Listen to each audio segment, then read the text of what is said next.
6 months had passed since Ron became a junior employee at a well-known company, and he considered this a great opportunity for himself. True, there was one significant drawback in his position, in the form of colleagues who pushed him around in every possible way and dumped their work on the new guy. Despite all this, Ron found the strength to smile at his older colleagues, even if it bothered him. Already once a day he was in the restroom, but at the same time he never rested, accumulating fatigue and losing all motivation for his work. While making coffee, he realized that he was simply being used, and that working as an intern did not bring the desired effect. Unexpectedly for the main character, a beautiful girl appeared next to him, who was noticeably kinder to him than his colleagues. Linda had been taking care of Ron since his internship since they attended the same university and was older than him. During the conversation, the guy awkwardly held a glass of coffee, and it spilled on his hand, causing intense pain, and slipped out of his hand. This greatly puzzled Linda, and she immediately offered her help. Ron was at a loss and didn't want to inconvenience his older colleague, but she insisted on helping him, and he couldn't help himself. The only thing that embarrassed the main character was the open shape of Linda's dress, and since she was too close, Ron could not take his eyes off her beautiful body. At that moment, the dissatisfied voice of the boss was heard behind him, who asked the main character to deliver gifts to the departments where the employees worked. Ron had to argue that this was not his job, to which the boss replied that this was some kind of tour of the departments for familiarization. Linda noticed some tension between the two men and volunteered to help Ron, to which she received the good advice of her boss not to worry about such a small thing, and that the intern could handle it himself. Realizing that she couldn't help, Linda promised the main character a walk together, which in turn made the guy very happy. When she left, the boss, without hiding his mockery, shamelessly threw the bag of gifts in Ron's face, which, of course, he could not expect. As a result, the package fell to the floor and small, well-packed gifts rolled out of it. The boss clearly didn't like this, and without hiding his disgust, he scolded the intern for his mistake and ordered him to take his time and collect everything. While Ron slowly put the boxes back into the bag, the boss watched and entertained the thought that the main character would forever grovel before him. When the trainee finished, the boss left with a very satisfied face, from which Ron realized that this was not a simple attitude of a superior to a subordinate, but certainly a mockery of him. Suddenly, the phone rang in Ron's pocket, and he, reacting to this, looked at what it could be. On the phone, there was an advertisement for a mobile game with a very interesting context, from which the main character at first fell into a stupor, but then decided to download this game and see what it was like. And the moment the guy pressed the download button, a golden glow began to emanate from the phone screen and began to envelop him. Not expecting this, Ron was immediately sucked into the portal and spat out, clearly not where he was before. Some noise previously unknown to his ears attracted his attention, and he turned around to make sure that there was nothing incomprehensible behind him. And imagine his surprise when behind the metal mesh he saw a crowd of disgusting creatures that were somewhat reminiscent of people, only with unusually scary faces. Since such creatures can often be seen in films or games, Ron immediately guessed that these were real zombies, and they were located a couple of meters from him, and the only barrier between them was this flimsy mesh.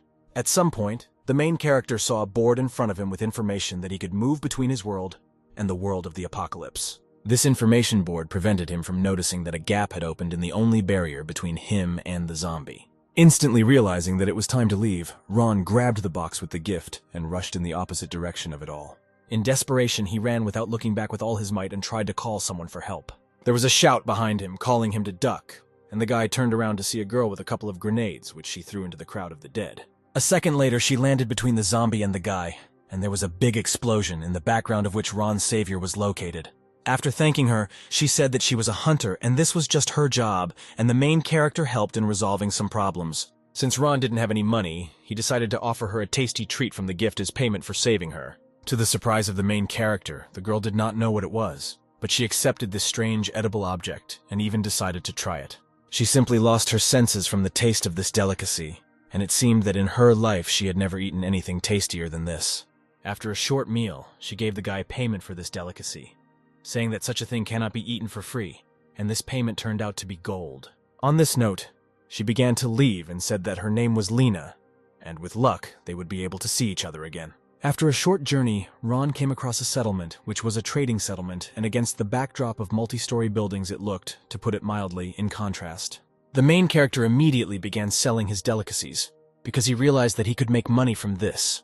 It turned out that they had heard about this delicacy only from their older relatives who lived before the apocalypse, and everyone was interested in it. When the main character was asked how much such a treat costs, he, without thinking twice, replied that it would cost 1 gram of gold per gram of product.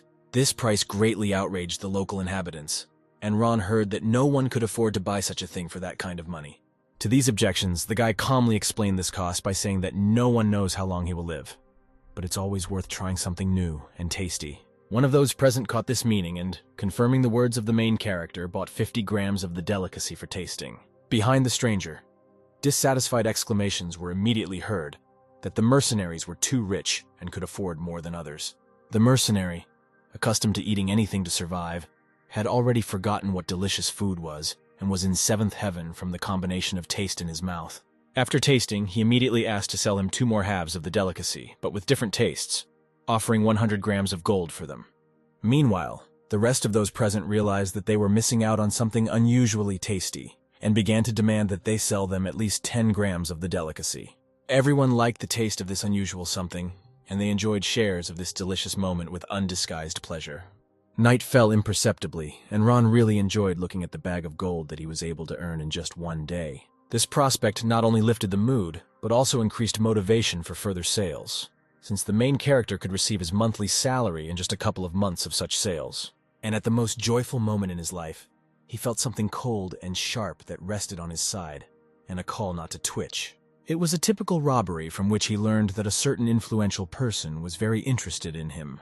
It was practically suicidal to twitch in such a situation, but I also didn't want to give away my honestly earned gold, and Ron was trying hard to find a way out of this deplorable situation. Since he was only thinking about the robbery, he did not take into account that it could also be an assassination attempt, which in fact turned out to be the case, and the killer admitted it without hesitation. And at the moment when the knife was already swung, the system reported that the ability to move between worlds had rolled back and could be used again. The protagonist immediately accepted the return request from the system, causing the knife to pass through him. The killer, who did not expect such a turn of events, was in complete bewilderment and lack of understanding of what was happening, since he had never seen anything like this. And where could he have seen it? At the same time, Ron was lying on the sofa in his room, sincerely glad that the cooldown rolled back before he was killed. He was also glad that several delicacies from his world cost a lot of money in another, as well as the cooldown of the skill, which lasted only 12 hours. At work, the boss recalled the intern's misdeed and stated that the main character did not value him 1 bit as a boss, and this was undoubtedly annoying. The stay in another world did not pass without a trace, and now Ron was able to refuse his boss, saying that he was not a courier and got a job at the company to develop his skills. And he immediately had to refuse his senior colleague's request to make him coffee, given that it was said too familiarly.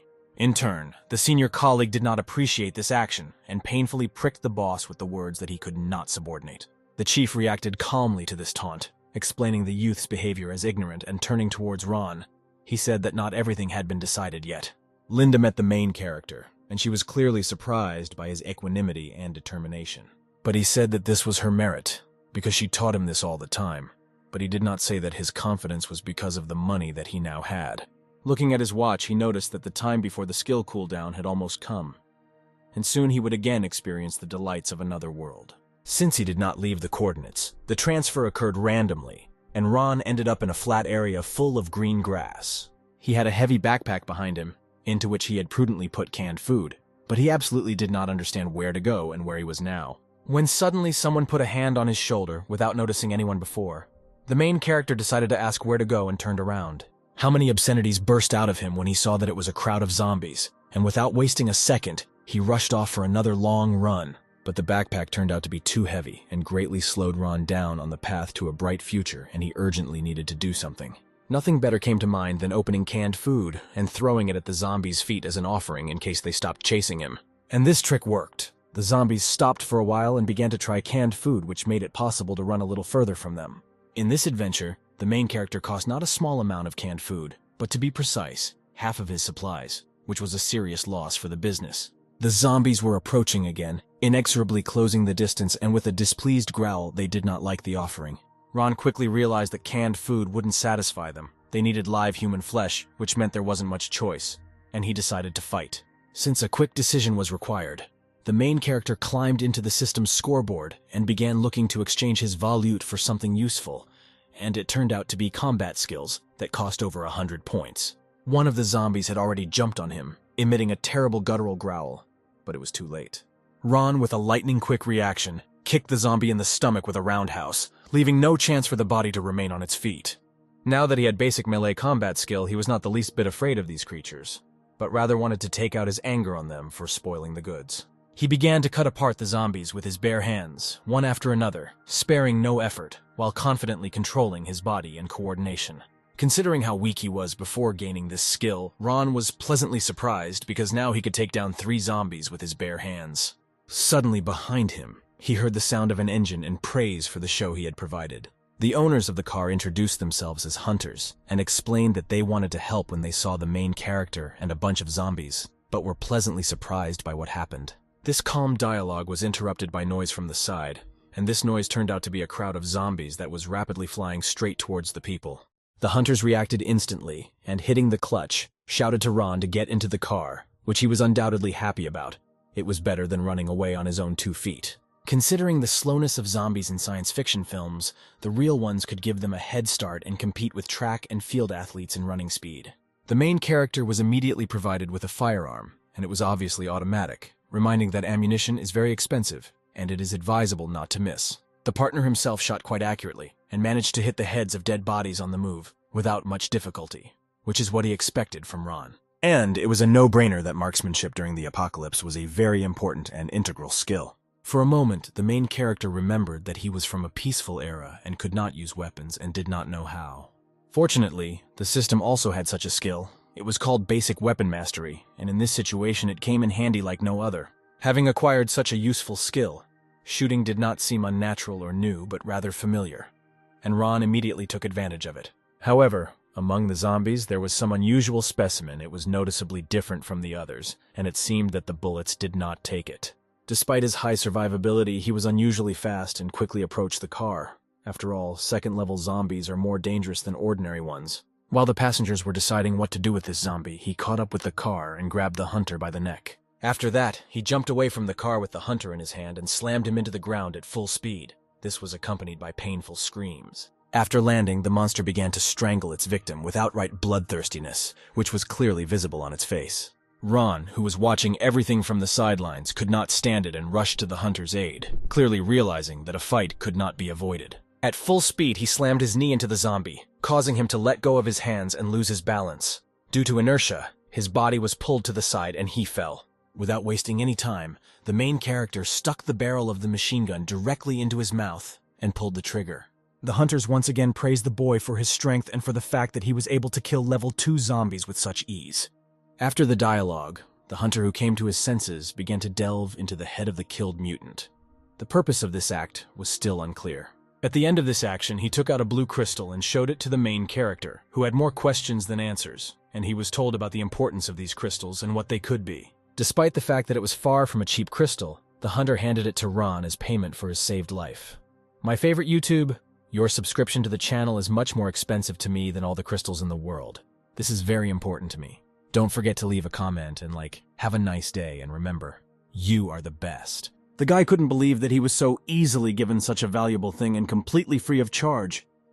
The hunter explained that the crystal may be valuable, but a saved life is much more valuable, and his comrades supported him. They showed white crystals and explained that they may not be so valuable, but they could cover their expenses, which means there is no need to worry. Ron immediately made several surefire conclusions for himself. Being a hunter is a very profitable activity, albeit risky. The elder hunter threw his hand on the main character's shoulder and asked if he wanted to join them. The younger one explained this by saying that this happens to newcomers who have at least some talent, to which the older one said that regardless of the answer, they could give Ron a ride to the nearest town. And so the car started moving. They had to travel quite a distance to get to the nearest populated area. Along the way, the main character looked at his blue trophy and thought about its value. It seemed to him that there was some energy in this crystal that could have an effect.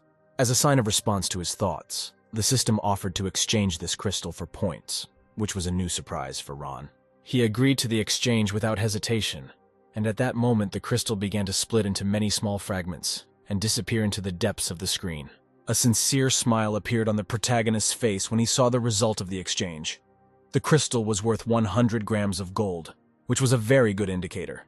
The system also offered its owner a new option, which mentioned the frequent use of items, and the ability to expand the inventory by 1 square meter for 100 points. This was undoubtedly a good offer, and Ron accepted it. Meanwhile, the group arrived at a refugee camp through which the road to the settlement passed. The place was as unpleasant as possible, but not because of disgust or anything like that, but because of the unbearability of looking at starving people in need of absolutely everything they could possibly need.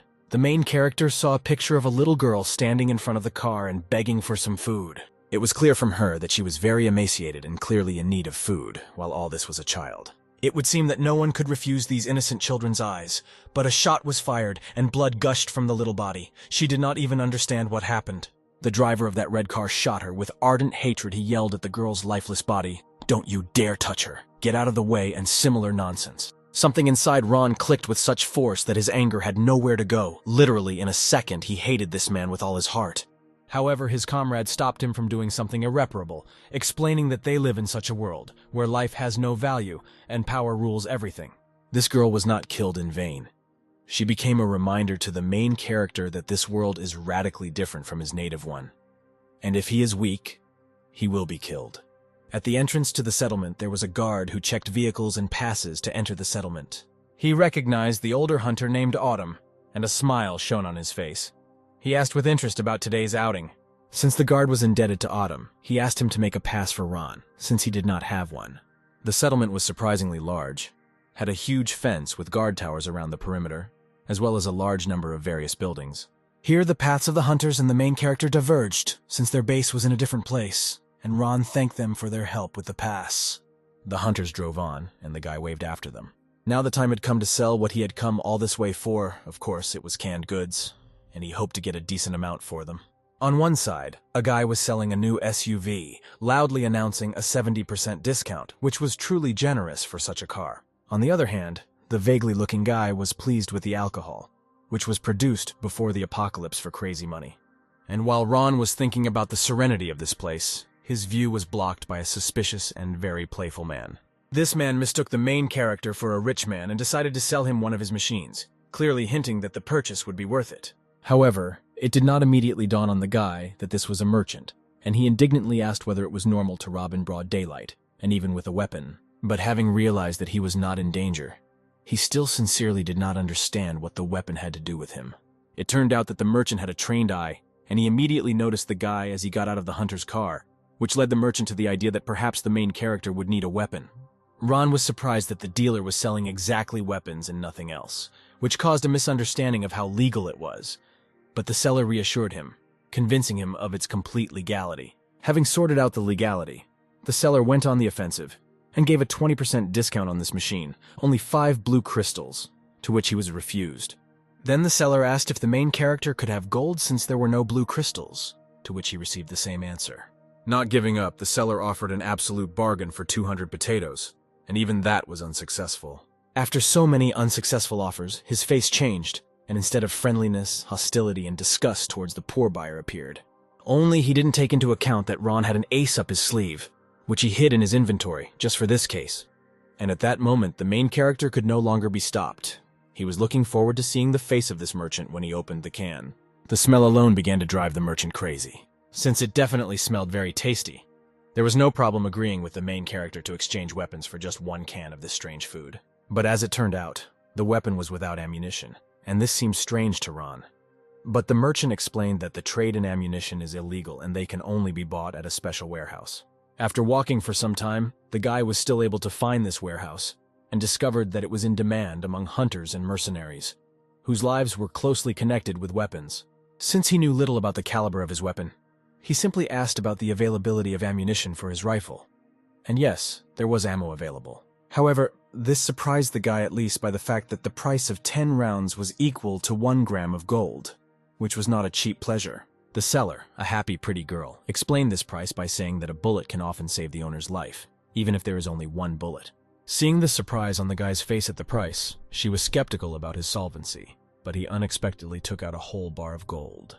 This instantly cast aside all doubts about his poverty, and she quickly prepared a bunch of cartridges for her buyer. And also realizing that the guy could be really rich, she took out her business card straight from her bra, which puzzled Ron a little. Taking the business card, he realized that in this world, unlike his, you can buy almost anything you want, be it a weapon or ammunition for it, or maybe something worse. Having sold all the canned food and returned home, the guy laid out all the weapons and ammunition he had acquired on his bed, and thought about his not very large profit. Suddenly there was a knock on his door, and this puzzled the guy, since he was not expecting guests. And even if he did, he definitely didn't take into account the presence of weapons on the bed. It was clearly not the best idea for having someone as a guest, especially in his world. A very familiar voice came from behind the door, which did not cause any suspicious alarm, but was still at the wrong time. And it was Linda.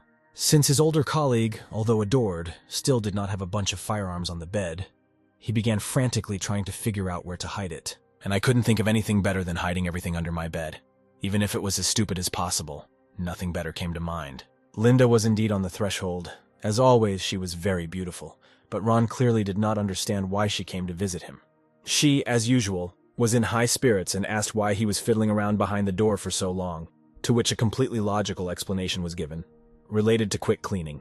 Since the guest needed to offer something, Ron climbed into the refrigerator, and the thought briefly occurred to him that Linda was not only good to the girl, she was also an excellent cook. Throwing a dreamy glance in her direction, he thought that it would be nice if such a beautiful girl were his wife, since she was also very sensitive. He would come home from work exhausted and tired from a hard day at work and could proudly say, "Dear, I'm home." She, in turn, would meet him in a cute apron and would be interested in what he would like to do, eat, maybe a bath, or take her. In reality, Linda was already sitting on the bed and looking around the room trying to find something indecent, since she had never seen men's rooms before. Ron replied with a little embarrassment that he was a decent young man and there was nothing of any obscenity in his room. But ironically, Linda paid attention precisely to the floor, next to the bed, where the barrel of a recently hidden weapon was sticking out. This was too unexpected for the main character. He immediately realized that she definitely shouldn't see this. That's why he rushed towards her with one thought: she shouldn't see what was stored there. But by an absurd accident, he pushed her onto the bed and ended up on top himself, clearly not expecting such a turn of events. He jumped up and tried to justify it by saying that Linda was very beautiful and he was unable to resist such temptation. To the surprise of the main character, Linda reacted quite normally if we did not take into account excessive embarrassment. As she left, she said that it was normal for young guys his age to want a beautiful girl. Ron already thought that Linda would hate him and would no longer communicate with him. But she, closing the door, said that she was pleased to hear this from him. The room became empty. The main character stood devastated in it with a very happy face, not believing that this really happened. But slapping himself on the cheeks, he quickly brought himself to his senses and began to prepare for the next move to another world, since this was an extremely important task. Walking around his hometown, he thought that selling canned food in large quantities would attract a lot of unnecessary attention, and he needed to find something simpler. And then a man with a sign about selling potatoes caught his eye, and this idea seemed great to the main character. Ron inquired about the cost of potatoes, to which he received the answer that this year had not been very successful for the seller, and if the main character bought, he would be given a 20% discount. The guy said that he would buy potatoes from the man, and the seller asked how many potatoes the main character needed. To this, the guy said that he needed all the potatoes that were available, but only on the condition that they were delivered directly to his door. From such generosity of the buyer, the man could not stand it and tore his t-shirt, exposing his bare, muscular torso, shouting that delivery of potatoes would not be a problem for him. Only at that moment did the guy realize that he should have first found out how many potatoes the man had. But good thoughts tend to be late. Delivery, as stated, did not cause any problems, and there was a huge mountain of potatoes lying in front of the guy's door, which without a doubt was too much even for his ideas. After some time, he returned to the settlement, and it was still the same simple, and had almost nothing from the previous civilization. Packing himself with potatoes, the guy thought about how popular his sale would be, and whether it would be popular at all. The sound of metal being forged could be heard from somewhere nearby, which was unusual in a world with firearms. Passing by, the guy stopped to look and saw a real forge and a blacksmith forging some kind of workpiece. The guy was clearly perplexed by what was happening, and asked about the advisability of using knives while carrying a firearm. The blacksmith reacted calmly to this and said that firearms need constant care and replenishment of ammunition. In addition to all this, they are a source of noise and can attract more zombies. This seemed like an undeniable advantage, and the guy decided that having a system with many skills, he could use melee weapons, and it was worth buying one for himself. But it was still not clear the cost of edged weapons and what they were generally sold for, to which the blacksmith said that he was not interested in money, but only in food, and tasty food at that. Ron decided to offer him potatoes as food, even though he himself thought that the blacksmith would not like this idea. However, the blacksmith was very surprised by such food. He was especially surprised by the purity of these potatoes, and it was clear that he liked them, which was understandable. since they were grown in another world. The blacksmith smiled deeply. This brought back pleasant memories from the past, and he offered his best katana for these potatoes. Unsheathing the katana, he said that it was based on crystals from corpses, and it was capable of inflicting additional damage to zombies, as well as absorbing their blood. Taking the katana into his hands, the hero noticed that it was very sharp and could quickly become dull, but the blacksmith assured that after it absorbed the blood of zombies, it was restored. After such a discovery, the guy realized that just one bag of potatoes for such an unusual and most likely powerful weapon was a very good deal. Once he had a new weapon, he opened the system and began to look at the appropriate skill in using melee weapons. And this one was just for a katana, and was worth the same 100 points. Ron was eager to test out the new weapon, and he went into the nearby forest to hunt for zombies. And the zombies didn't have to wait long. Walking a little deeper into the forest, the guy heard a familiar noise behind him. However, now he was not afraid of them, given that he had become much stronger since his first stay in this alien world. Accordingly, he was ready for this attack. With a slight movement, thanks to his basic katana skills, he was quickly able to deal with the zombies. As the blacksmith promised, the katana actually absorbed the blood of zombies, which seemed something unnatural. Having examined the katana after the battle, the main hero was convinced that the katana had indeed become a little sharper, and this could not but rejoice. Since there was no longer any danger, it was necessary to take the crystals from the zombie corpses for their further sale. And when the crystals were removed, Ron heard shots not far away, which made him wary, because he did not know what to do. At this time, the zombies' heads were flying apart from clear hits to the head, and this damage did not allow them to move anymore. A girl in a red jacket was shooting, and she was clearly not happy that these crystals were not enough for her needs. Unexpectedly, she was attacked by no ordinary zombie, since she was different from the rest with great speed and a long tongue. However, the zombies of the second level are stronger, and are not afraid of being hit by a pistol, which the hunter wielded, and there was no noticeable damage. The huntress was not stupid, and understood that the power of a shot from a pistol was not enough. But there was no choice, and she reached for the next clip. At this moment, the zombie reacted faster and grabbed the hunter's hand, in which she was holding a new clip. This took the girl by surprise, and from the unexpectedly strong grip, her hand unclenched and the clip fell to the floor, which did not bode well. By the time the hunter realized that she had been grabbed by the hand, she was already completely enveloped in the mutant's tongue. Moreover, this monster was in no hurry to kill her.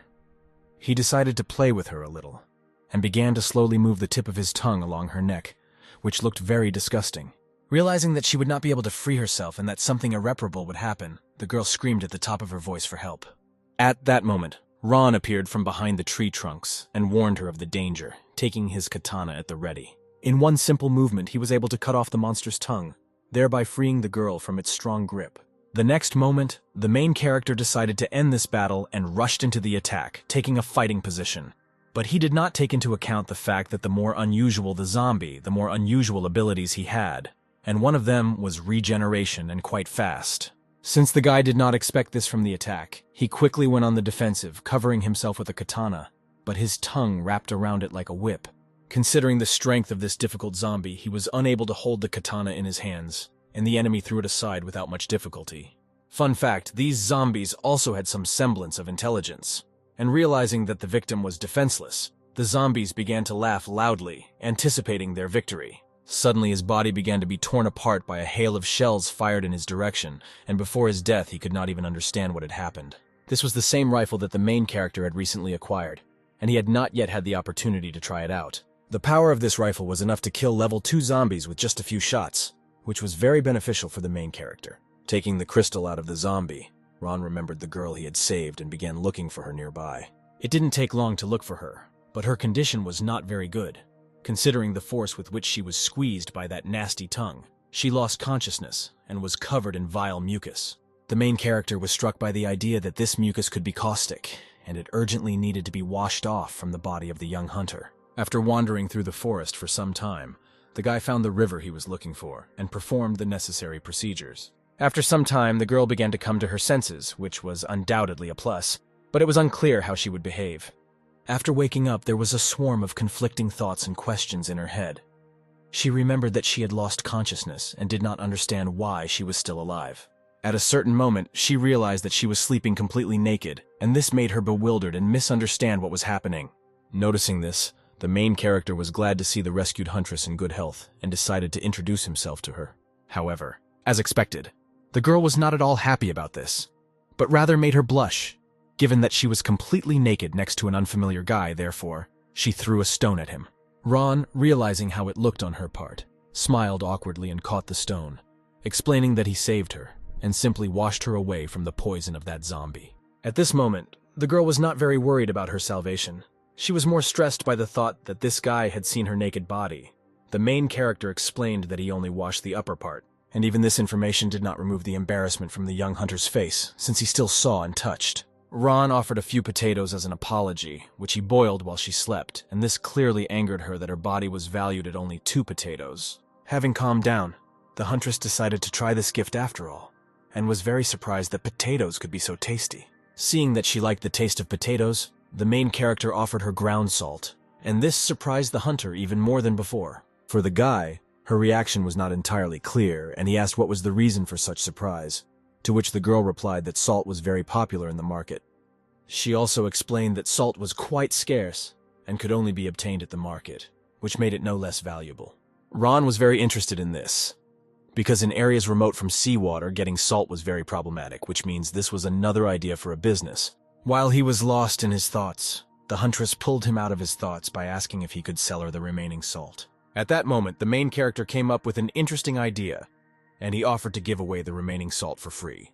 The girl could not believe such generosity, and hesitantly asked if this was a joke, to which the guy replied that it was just a bag of salt. In the end, such a bag would cost tens of grams of gold in a store, and the main character gave it away completely free of charge, and this fact was alarming. While she was thinking about this, the guy asked if she wanted an endless supply of salt and food. Of course, he wanted something in return. The girl was happy about this offer, but at some point she became sad and said that she did not have money or crystals to exchange. Then Ron confidently took her by the shoulder and told her that there were other ways to repay him without using any valuables. To this proposal, he received a lightning-fast refusal, accompanied by increased noise and a push in the chest, causing the main character to be thrown back. The girl crossed her arms on her chest in a cross, as if covering her body, and loudly screamed that she could not sell her body, since she had not yet been touched by anyone. This made the guy laugh very much, and after catching his breath, he said that he only needed her strength as an employee, and accordingly he would pay her for it. Once again, the misunderstood guy swayed smoothly in the arms of the young huntress, who did not like the ambiguity of the first sentence. In the end, she calmed down, and after thinking for a few seconds, said that she agreed to such conditions, but from her side only work and no other services. And it was in vain that she spoke so abruptly about other services, because the main character had already begun to try to imagine what it would look like from the outside. The image of this girl only in a bunny suit with ears popped into his head, and she asked him to do all sorts of indecent things with her. Since the fantasy was too sweet, he did not notice how the evil girl came close to him from behind. In one sharp movement, she grabbed him by the neck in a chokehold, asking with obvious anger what the main character was thinking about. When the hunter calmed down and put on her clothes, the main character noticed that there were only level 1 and 2 zombies near the settlement. It turned out that the huntress was very experienced in this matter, and said that there are 9 different types of zombies in total, and in the vicinity of the settlement you can meet a maximum of the 3rd level. But the main character objected to this information, and said that until that moment he had only been told about 8 types of zombies, without mentioning the 9th type. It turned out that the 9th level has an unusual property. Each individual can have a different level of strength, starting from the 1st and ending with a level above the 8th. Meanwhile, the main character and his companion approached a refugee camp, which repelled its visitors with a very unpleasant smell. The huntress explained this by saying that there are difficulties with water in the camp, and because of this, people rarely wash, stretching these periods to 2 weeks, to which the main character noted that she herself had last washed a long time ago. This undoubtedly hurt the girl, and she began to make excuses that she often washes in the river. After this funny scene of justification, Ron said that it was just a joke and the huntress did not smell of anything, at which time some girl greeted them. In terms of her form, she was in no way inferior to the guy's companion, and from her, the main character learned that his companion's name was Erica, and introduced herself as Chloe, and this girl also asked to evaluate her new invention. Erica was not very happy about this new waste of energy, but the girl showed her a large solar panel and said that now her computer could work 24 hours a day. It was clear from Erica's face that she was not very happy about her friend's invention, given that there was no internet left in the world. These words made Chloe very upset because she thought that she was inventing something useful to use.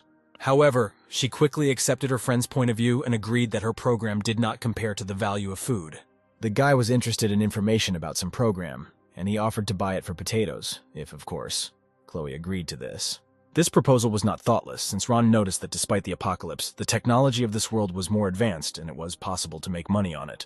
Chloe took out a flash drive and said that this program is called Evolution, and it literally gives you the opportunity to evolve on your own. The explanations greatly fueled the protagonist's interest in this program, and he wanted to know for sure whether it was true. The girl was happy with this offer, but said that this program had not yet been finalized, and it would take time, which she did not have, so she would have to become a zombie hunter. But the main character was determined, and offered food and security so that she could find an assistant and finalize the program. Of course, this option suited Chloe, and she completely agreed, saying that if the main character did provide food, she would provide him with all the research results. Ron agreed without hesitation, since this program was very important to him, and he wanted to try it out as soon as possible. In turn, Chloe was very happy with this deal. Such a sweet dialogue offended Erica, and she was offended by saying that if she was provided with food, she too could find people to join the zombie hunter squad. The protagonist heard these complaints and said that he would also need a hunting party and would provide Erica with food and equipment. Erica's behavior changed a lot, and she was clearly happy with these words, even if she was not entirely sure of their honesty, to which the main character said that this was not a joke. As soon as she found out that this was not a joke, and Ron had actually offered such a deal, she rushed at him with obvious joy in her eyes. Having hugged him, Erica pressed tightly against his shoulder, and it was sincere gratitude. A moment later, she ran away, saying that she would soon find people for the detachment and would not keep herself waiting long, and the guy stood in a stupor after the hug. After half an hour, Erica actually brought a considerable number of people for the detachment. They looked quite strong. The main character, of course, expected that she would bring a couple of onlookers with her, but no matter how many, he could not have predicted this. All that remained was to find out whether they were ordinary people or hunters. Erica said with full confidence that these are very good hunters, and their skills are at the proper level. Only they want to get some food first. Ron took out a bag of potatoes and offered it to the hunters, saying that he never lies, and if they listen to him, they can make money. The hunters near the tree were skeptical and thought that the main character was too weak to be a leader, when suddenly a bullet flew between them and crashed into a tree, signaling to them that they were in danger. It was the main character who heard their conversation and brought it to their attention that if they try to rebel against him, then nothing good will end for them. After such a confident speech, the hunters were definitely happy to work for this guy, but they were even more happy about the thought of food, which was plentiful. Ron looked around at everyone present and realized that they had almost no equipment for carrying out raids and offered to buy it. Meanwhile, the forest had its own special atmosphere and zombies wandered around, not afraid of absolutely anything. But in vain, since they were destroyed in the blink of an eye by precise shots from hunters. Ron's group advanced without any hindrance, and he himself did not have to do anything. Having taken the crystals out of the corpses, the main character said that the hunters should shoot in the head since they were wasting ammunition. At that moment, a rather unpleasant-looking guy came out of the bushes. He was huge, and his belly was not inferior to his size. He shouted at the hunters to find out which gang they belonged to, since they had entered someone else's land. Apparently, he recognized Erica and was angry, since in the past she managed to steal something from them, and apparently went unpunished. But she was not at all intimidated by his angry face and the tone with which he spoke as she stood between the two hunters with weapons at the ready. From somewhere behind, the voices of several more people were heard who came to the aid of the fat man, and they were sure that the bunch of refugees was not dangerous for them. The main character did not like this, nor did he like the fact that a gun was pointed in his direction, but this did not interfere with his self-confidence. And at the moment of his speech, the main character took out his katana and made a vertical swing. His facial expression changed from friendly to very welcoming. This didn't scare the guy with the pistol one bit, because he was confident in his own abilities and in the pistol, which gave him an advantage over the katana. But he did not take into account that the distance could be quickly shortened, which the main character took advantage of, and cut off his hand in which he was holding the pistol. A moment later, a heart-rending scream was heard over the forest because it dawned on the bandit that his hand was missing, and pain rushed to the deforested place. Considering that this would be enough, the main character threatened the bandits and asked them to tell their boss that the refugee camp was now not in his power. The bandit without an arm was clearly not enough, and he began to claim that their boss was coping with the zombie mutants alone, and the main character would also die in vain. But quickly assessing the situation, he ordered to return to base since they could not win this battle. And when they were about to leave, the main character called out to them They definitely did not expect this, but they understood that this would not end well for them. Since the protagonist's advantage was undeniable, he was annoyed that they wanted to just leave after all those insults, and he ordered them to give up all the things they had. The guy without a hand began to be indignant that it was better to be killed than to be humiliated, expressing his obvious dissatisfaction with what was happening, and saying that the main character was too cruel. And despite this, they didn't have much of a choice, so they had to come to terms with what was happening and obediently lay out all their things. But the main character was not satisfied with these meager belongings. Since the bandits had been oppressing refugees for a long time, this payment was too little, so they had to leave quickly. Although it was deep night outside, there was a light on at the base of the gang of hungry wolves. But the night was not too dark, since the moon was full. The bandit without an arm was kneeling in front of his boss, who was a huge man who vaguely resembled the Indians. The bandit had a hard time because he brought bad news to his master. In response to the report, the boss called the refugees just dogs who depend on their master, and partly this could be called true. The giant approached his subordinate and put his hand on his shoulder, saying that they could not ignore this. However, the boss was clearly not happy that his subordinates lost without a fight, gave all their supplies to refugees, and believed that such garbage had no right to exist in their gang. It began to dawn on the bandit what his boss was talking about, and what he meant when he said what he meant when he said about existence. It scared him to the core, and he began to beg for mercy. But this did not save him. Only the shadow of a wolf on the wall mercilessly bit off the head of the one-armed bandit for his first and last mistake. The next day, the main character's group again ran into the fat man, and this time they were not going to let him go, wanting to take revenge for all his mockery. But this strong guy with a sword was not very afraid of refugees, considering that he was in the strongest gang, and only they could decide who became stronger and who did not. Ron didn't care at all what the name of this dangerous gang was, hungry wolves or dogs. It made absolutely no difference, and if they cooperate then it would be good, but if not, then this would not end well. The fat man perceived the pistol raised in front of him as a serious threat and, deciding that the main character did not have the courage, showed where to shoot. And the shot sounded, from which the fat man was clearly frightened and jerked, losing his balance, but quickly realized that the target was not. He decided to look back. Behind him lay the corpse of a zombie with a broken skull, and the fat man was frightened by the thought that in the place of this almost headless zombie, it could be himself. As if reading his thoughts, the protagonist confirmed that if they did not cooperate, the fat man would be next. Realizing that there was no point in waiting for more, the bandit jumped up and ran away with all his might, managing to threaten, shamefully leaving the clearing. Since Ron was not a local at all, he had no idea what the danger of a gang of wolves was, which could not be said about Eric. She understood that the bandits were dangerous, and explained that due to a lack of resources, the gangs divided the territory, and they would not give it up so easily. Meanwhile, the fat man ran to his camp. He was truly scared by the main character, and wanted to find someone in the camp to help. But before this insidious thought had time to gain hope, he had to brake sharply. Since he had been away from the camp for only a short time, he could not quickly figure out what had happened here while he was away. All his partners lay dead, and they were killed not by a weapon or anything else, but most likely by someone very strong and capable, since he was able to kill an entire group of hunters. And this someone was already standing behind the fat man, who was not a small child at all, but clearly felt that the creature behind him was taller and larger than him. Turning around, he saw a huge zombie with equally huge teeth, whose entire appearance indicated that this was the third level. From the side where the fat man ran away, a deafening scream was heard, which echoed loudly across the clearing where the group of the main character was located. No one except Ron understood whose scream it was, but he guessed that it was the fat man and ordered him to be on his guard. A minute later, the same bandit jumped out to meet them, but he was without his sword, and was so frightened that he ran very quickly. And the squad saw a not very pleasant picture, because they saw what was chasing the fat man. A huge hand was quickly approaching the bandit. Not even a second had passed before the bandit's head, which fit entirely into a huge hand, felt tension. A very large zombie took the fat man with both hands like a sandwich, and began to slowly bring it to his open mouth. And when he bit off half of the bandit's body, the main character's group realized that this zombie was more dangerous than the second level. Panic gripped the hunters, who had never seen such large mutants. They clearly did not want to die, and asked to run away rather than fight this monster. But Ron had already clearly decided that they would have to fight, because if they ran, this zombie would kill them one by one. And to avoid this, he gave the command to everyone to line up to strike. And as soon as the panic in his ranks subsided, having assessed the situation again, he gave the command to shoot, firing the first shot at this creature. The entire squad obediently opened fire, sparing no ammunition or their weapons, since the prospect of dying here did not please anyone. While the whole group was shooting at the enemy, the main character gave orders where and which group should shoot in order to immobilize this zombie.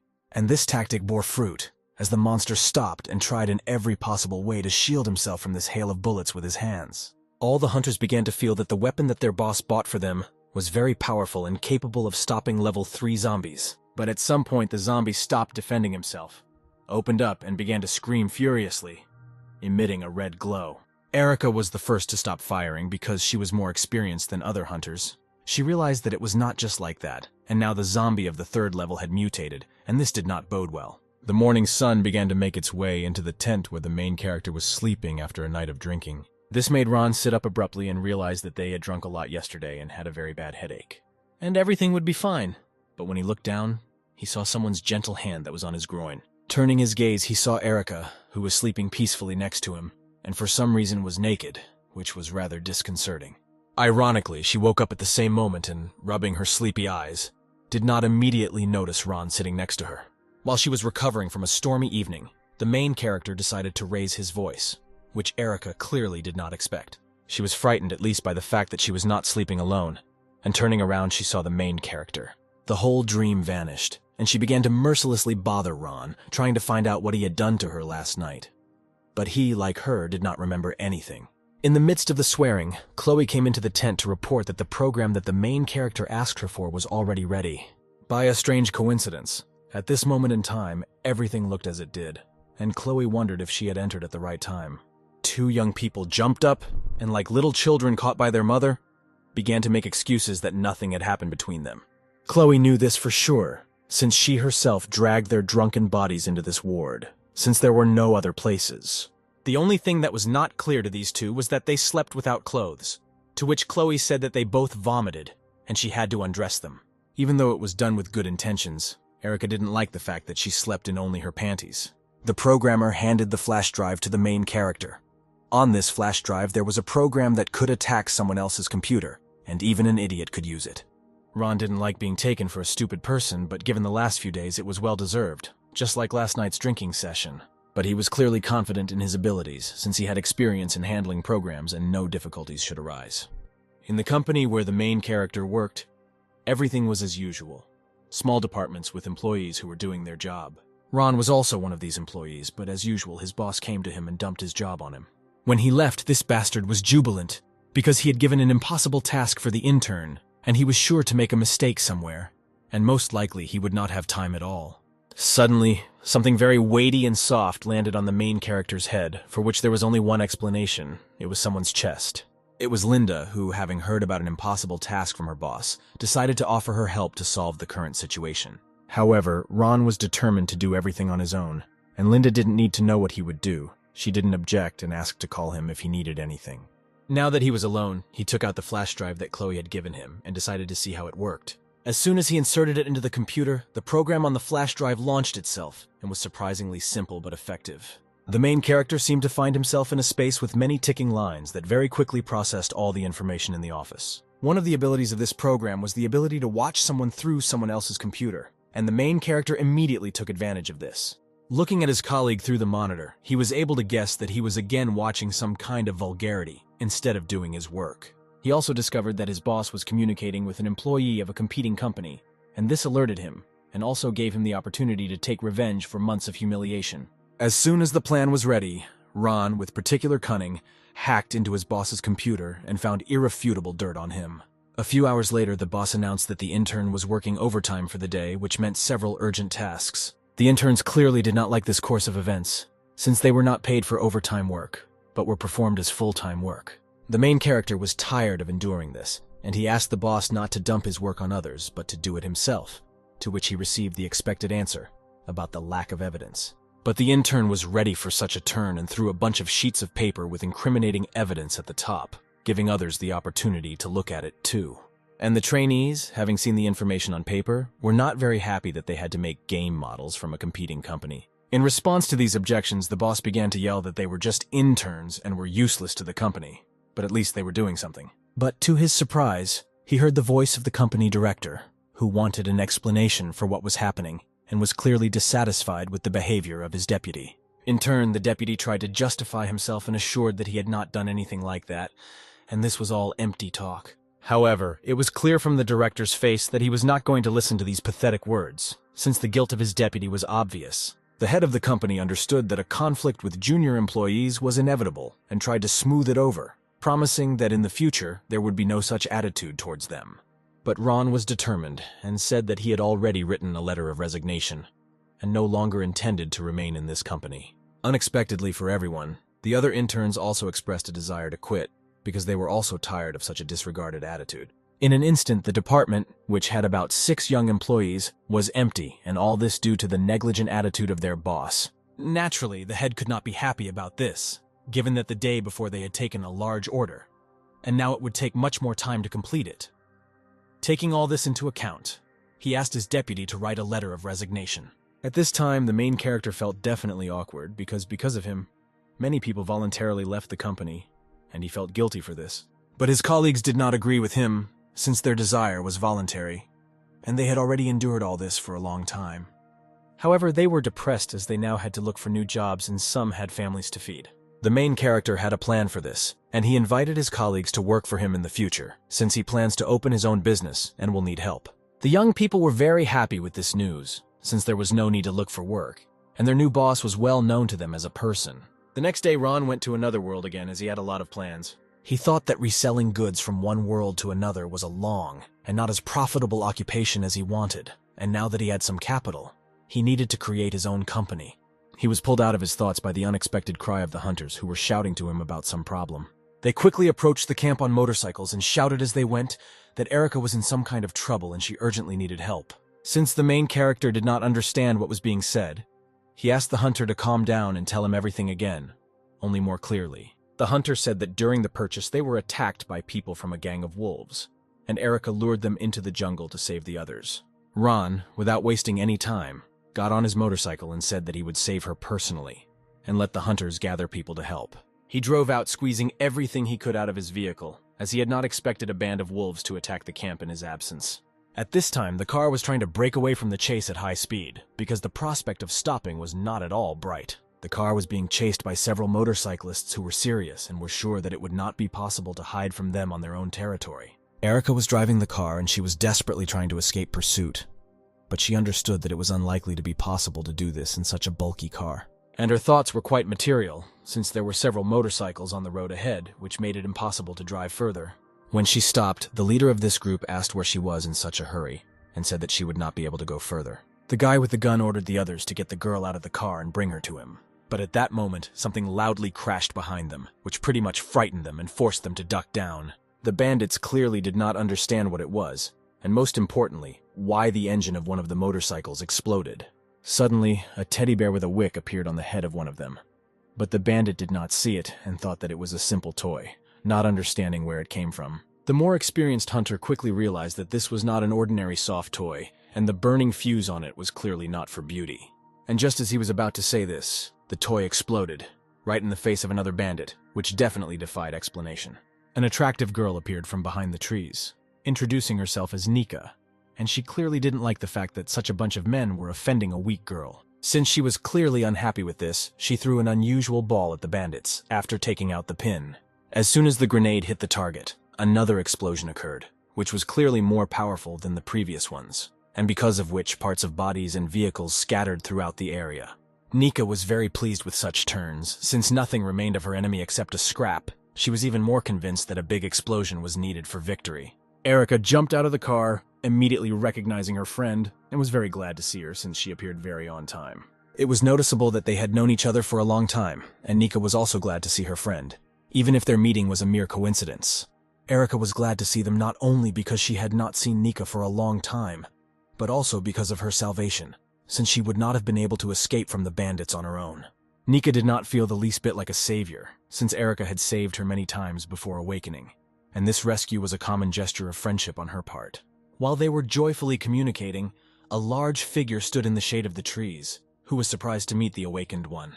This figure turned out to be the leader of a gang of wolves, and he wanted to test the strength of this girl and at the same time deal with Erica. Suddenly, a burnt hand grabbed him by the leg. The owner of this mutilated limb turned out to be one of the bandits, who himself looked no less bad. He asked to be saved, which clearly angered his boss. Snatching his leg from the weakened grip, the gang leader began to mercilessly beat his subordinate on the head, which clearly could not leave him any chance of salvation.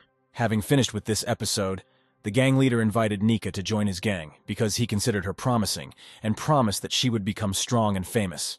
The girl agreed to this unexpected proposal without hesitation, confirming that the head of the gang of wolves is very strong. And not believing this, she threw several bombs in his direction at once to check whether these rumors were true. When the bombs reached the target, a very powerful explosion was heard, which left no chance of survival for anyone, and the girl was confident of her victory. But something was clearly wrong, because at the epicenter of the explosion some kind of movement was clearly visible and it was getting closer. Suddenly the leader burst out of the smoke and was clearly happy about the start of the fight, and what could not help but surprise, without a single scratch. The girl's long screams echoed throughout the area. Ronu listened to this scream and immediately realized that it was Erika's voice, but he was alarmed by the smell of burning in the surrounding area. He understood that it was impossible to hesitate, and began to increase speed, trying to be in time to help his subordinate. After a short amount of time, he finally got to the place, and since the speed was clearly high, he had to sharply brake until he came to a complete stop. Before his eyes was an unpleasant picture in which a man he did not know stood in front of two girls who were already unconscious.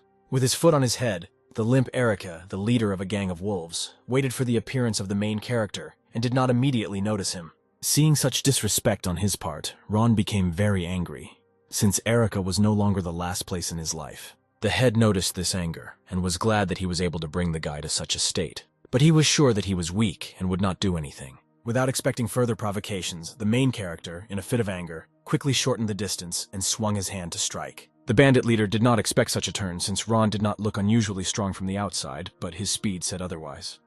The consequences of the blow to the face turned out to be bad for the leader, since the shockwave threw him into a tree, which he broke. The main character thought that this would be enough and rushed to Erika, trying to bring the girl to her senses and understand what her condition was. Erika was relatively fine and was even able to come to her senses, saying that she only missed 2 hits, which was enough for her. At this time, the thug was returning back, and he was very glad to meet a worthy opponent since he had not met such a person for a long time. Now the giant was serious and was not going to underestimate his enemy, but at the same time he would not be very strong. Since the leader was confident only in his own strength and always decided everything by force, he decided to do the same this time. It was a discovery for Ron that a man of such a large build was just as fast, and he had no opportunity to dodge, only to block. The head in turn was clearly confident in his strength, and thought that a simple block would not save such a fragile body from damage. But the main character was intact. He received only minor damage, and he understood that he would not be able to fight such an enemy on equal terms, and would have to use the help of the system.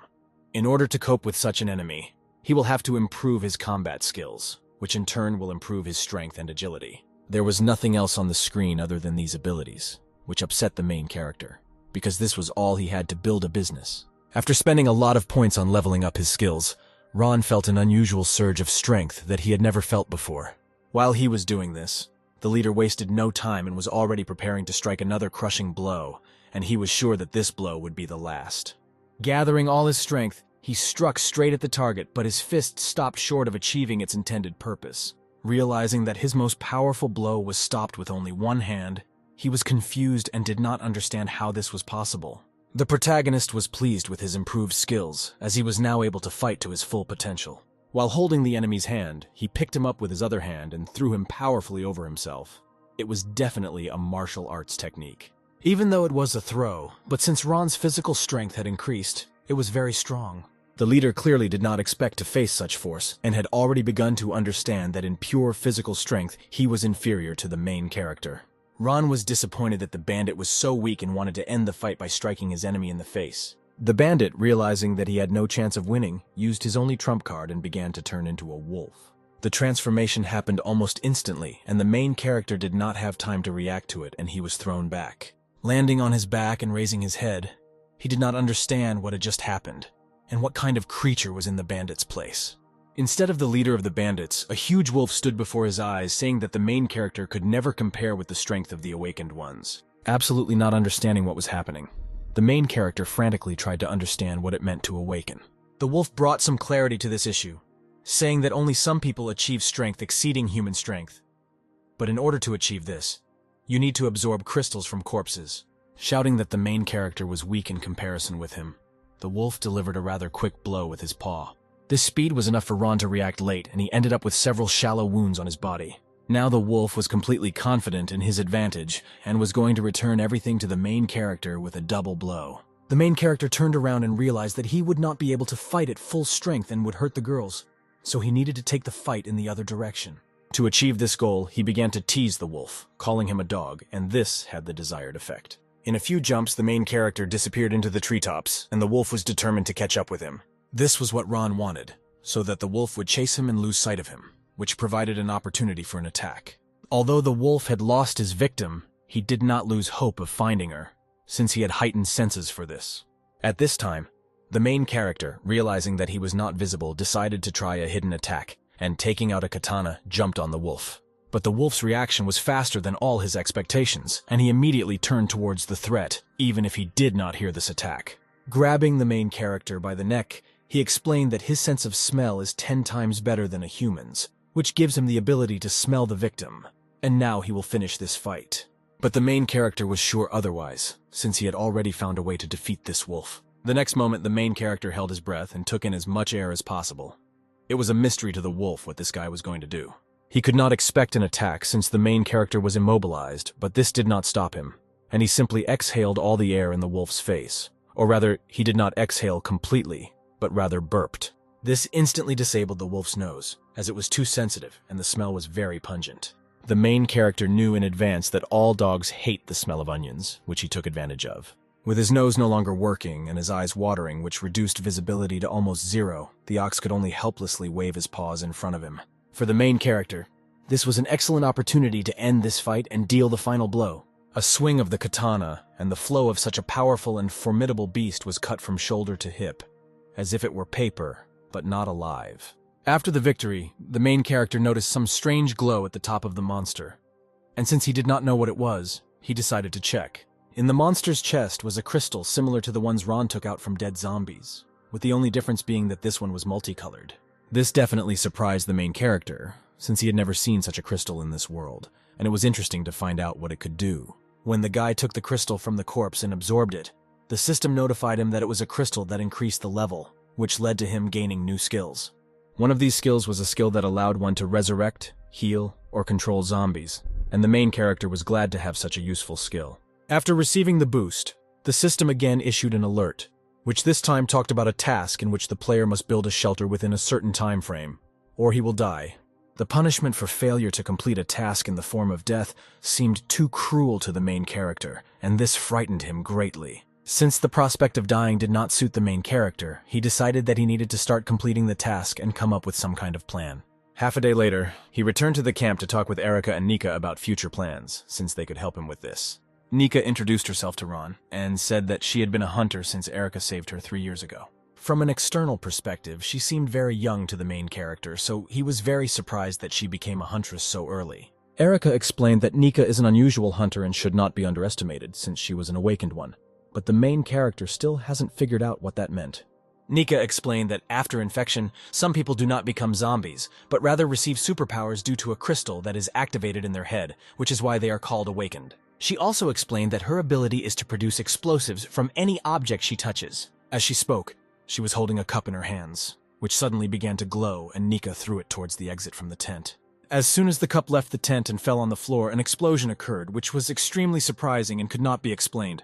The main character thought this ability was very cool, and concluded that the awakened are invincible. But as Erica explained, this was not so, since the awakened ones, like zombies, were divided into 9 levels, and Nika belongs to the 3rd, and that wolf was of the 4th level. Nika was very surprised by the strength of the main character, since he was able to single-handedly defeat the awakened 4th level, and offered to join his group. This proposal suited Ron, because he was confident in his abilities, even if they were not enough, but they would always have enough food. After some time, the inhabitants of the camp came to the main character and thanked him for his help, but he thought that they wanted to take revenge on the wolves. But one of the men said that they were just farmers, and the leader of the wolves wanted to seize their territory, including them, but the guy saved them. For the main character, this was good news, and he suggested that they return to their work and not waste time. However, the people said that their farm was still under the control of the gang, since after the death of a leader, a new one is simply chosen, and they offered Ron to become their leader, and they would only take food as payment. The main character was unable to miss such an offer because he remembered the task for which he needed to create a shelter, and this was a good opportunity. While he was in his thoughts, the girls firmly decided that they would smash the entire lair of wolves into smithereens, since everyone was pretty tired of them. Meanwhile, power was being shared on the farm, and the fighters fought each other for the right to be the leader of the gang. Suddenly they heard a familiar voice, which made them look away from their battle and look at the person speaking. And it was none other than the protagonist, who was excited at the prospect of gaining leadership through sheer brute force.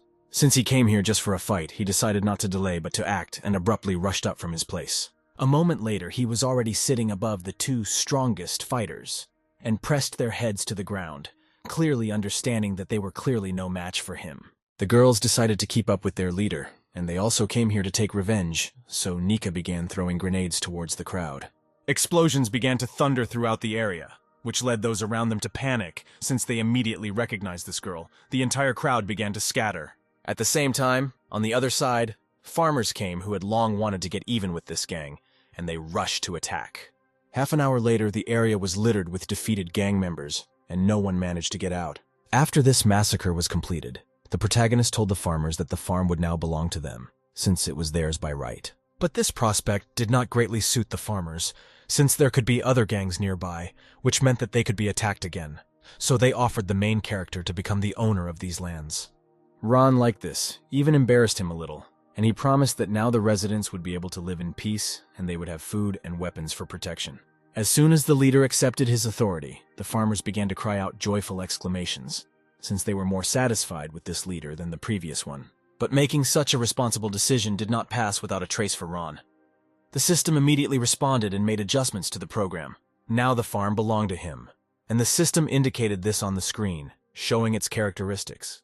And it also said that any of the points could be upgraded with the help of points. After a short analysis, the main character came to the conclusion that he still lacks crystals from corpses and gold, since even to protect the farm, he will have to invest these resources in the system.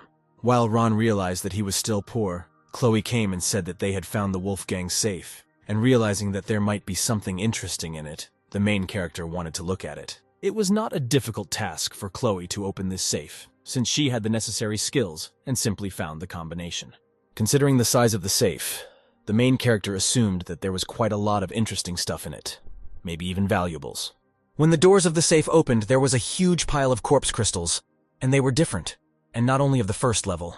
The young people were very surprised to see this mountain of crystals, but Chloe was only thinking about buying potatoes. She also concluded that even such a number of crystals does not provide them with labor, which means that if someone wants to take these crystals, it will not be easy for the main character. But Ron already had an idea about solving this problem, since he had been thinking about doing something like this for a long time. But he didn't have the right skill. He went out into the street to the bodies of the killed members of the Wolfgang, which had already been carefully laid out in front of him.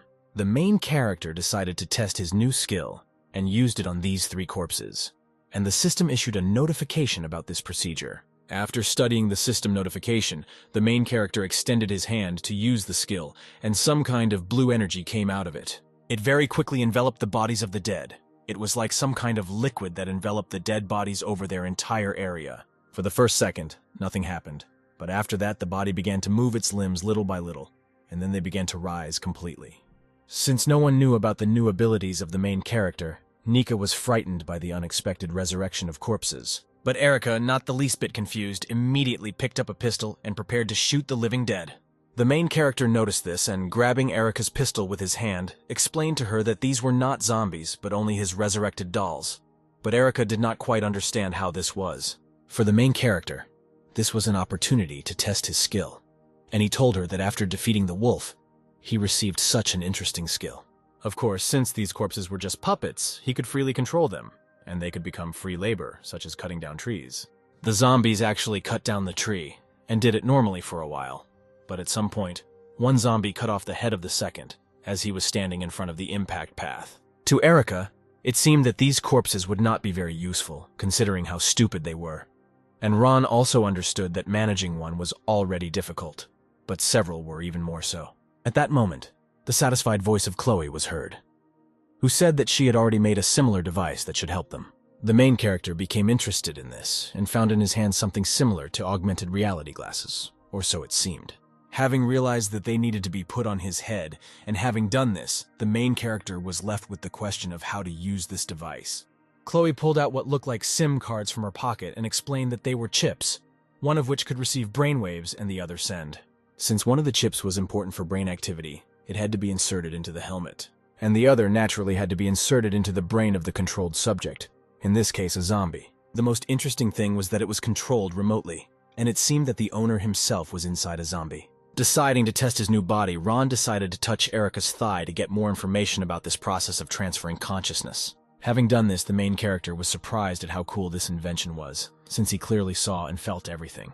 The only thing he didn't take into account was Erica's reaction to such a sudden harassment, for which he received a kick right in the face. But even this oversight made it clear that consciousness is not only inside the zombie body, but also fully feels pain and other tactile sensations, and that was cool. Having understood how it all worked, the guy came up with one brilliant idea, in the implementation of which he needed the help of the girls. They naturally did not understand what the head wanted from them, and were puzzled by the unexpected appearance of some kind of plan. After a while, the zombies' heads flew apart from the pistol shots, as if they were plush. Erica did all this because it was part of the main character's plan. He had to resurrect several zombies and attack her. This was a brilliant idea from a filming standpoint. Since the zombies and weapons were real, the battle looked great. However, neither Erica nor even Chloe understood why Ron needed these notes, and the only thing that could be found out was that these were some kind of preparations. After all this, in the real world, all he had to do was edit the resulting video and upload it to the internet. As a result, he created a fairly realistic trailer for the game and posted it on the portal. It was a kind of advertising to attract an audience. The night flew by unnoticed by the protagonist, and morning had already arrived, as evidenced by the rays of dawn in the windows. Waking up, Ron realized that he had fallen asleep right at the table. He was so exhausted by this activity. Despite the fact that he had just woken up, he was in the most lethargic state and really wanted to sleep, as evidenced by a strong yawn. But he still had to wake up, and he decided to check how things were going at his trailer. He had all sorts of hopes for it, and he wanted at least someone to appreciate him. But what he saw on the screen of his laptop surprised him very much because he could not have expected this. On the screen, Chloe was seen sitting, surrounded by a crowd of zombies, and an inscription in which the player was urged to save the sweet girl from danger. Several young people were sitting in front of the monitor, eager to take part in the beta test of such a realistic game. There was a young girl sitting in the office on the floor who was also interested in this game, but her people could not find the publisher of this game. This girl turned out to be the head of a large company, and she ordered all employees to leave comments under the video to gain access to the closed beta test. Apparently, this girl was a business shark, and understood that if the game turned out to be the same as in the trailer, it would be a huge success. The young man sat and reloaded his pistol, clearly preparing it for a combat situation. It was a retired Special Forces soldier named Rex, and since he understood weapons like no other, he doubted that this was a game, since everything in it was too real. A package arrived for a girl named Mia that she had been waiting for a long time. She eagerly received it. Her room was in absolute order. Camera, microphone, lighting in general, everything for good streaming. Mia was a famous streamer with over 5 million fans, and she wanted to show people the quality of this game. On the farm in the world of the apocalypse, silence and calm reigned, and it seemed that this was the most ordinary world, in which there was none of the horror that Ron had seen. At this time, the main character was creating zombie corpses so that players could be transported into them, and at the moment he was making a body for Mia. The main character looked at Mia's photo and realized that her game body was exactly the same as her real one, so this simplified some tasks. One of these tasks was to create 50 player models for their successful entry into this game. For Erica, it was absolutely incomprehensible why the main character created each corpse with a different face, since the corpses were used for filming with the same faces. At some point, she thought that this was the main character's fetish, to which he replied that it was not so, and she would soon see everything. Of course, he didn't want to reveal the true reasons for these actions, since Eric wouldn't understand half of what he said, and even if he did understand, it wouldn't end well for him. Creating faces similar to the original was not difficult, since the main character knew in advance what the players who registered for the beta test looked like. Chloe was a kind of administrator on the server, and checked the functionality of her devices and chips. But she was surprised that the main character found 50 people. But this was no longer important, since all the helmets had been sent to the players, and the servers would be launched soon. It remained to find out whether they would be able to enter the game. Chloe typed something into her laptop, and announced that the brainwave controller was up, and players would now be able to connect to zombie bodies. Erica did not understand these devices, so she thought it was all a joke, since the bodies had not moved for quite a long time. Suddenly, Mia's body, which was standing next to Erica, opened her eyes, which was too abrupt for her. Mia was crazy with joy, because she didn't believe until recently that such a game could exist, and now she herself is here, in the same location as in the trailer. Erica was very surprised by the unexpected awakening of one of the zombies, and also by the fact that she was very energetic. At that moment, Mia ran up to Erica and began to touch her breasts, surprised at the reality of the sensations. Naturally, if you touch Erica without her consent, then be prepared to get hit in the face, which is what happened. And this did not upset Mia one bit, since she felt pain, which was an even greater surprise for the game, and she was completely sure that this was some other world. The rest of the players also connected to their bodies and began to stretch their limbs, wondering how real everything was here. One of the corpses turned out to be a girl named Jill, the same owner of a large company who managed to get into the closed beta test, and she understood that she was not mistaken. Another player turned out to be the Special Forces soldier Rex, who was the only one who noticed the difference between his flexible and agile body and the clumsy game one. After all the players entered the game, the main character attracted their attention by coughing into his hand several times. Usually this is enough. When everyone calmed down and turned their attention to Ron, he greeted the new players and said that they were in the wildness shelter and that now they would begin a new life. After a short greeting, the main character began to explain some of the rules in this game. One of them was death, after which the character will have to be remade ourselves. While he was saying this, Mia came close to him, and she was surprised by the reality of the non-player character. Ron didn't immediately understand why she came up to him tightly and sweetly, and smiled carefreely, which made him a little uncomfortable. And this discomfort was completely justified, since the girl had a knife behind her back, which she was definitely going to use. And at the same moment, she took out her hand with a knife and tried to hit the main character, thus testing the game for complete freedom of action.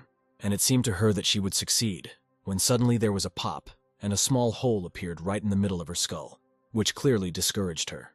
The force of the shot threw her back, after which her body began to disintegrate into small particles. At this time, the main character stood with a raised pistol at the ready, and quite seriously emphasized the importance of the rule about death, and asked the players not to die just like that.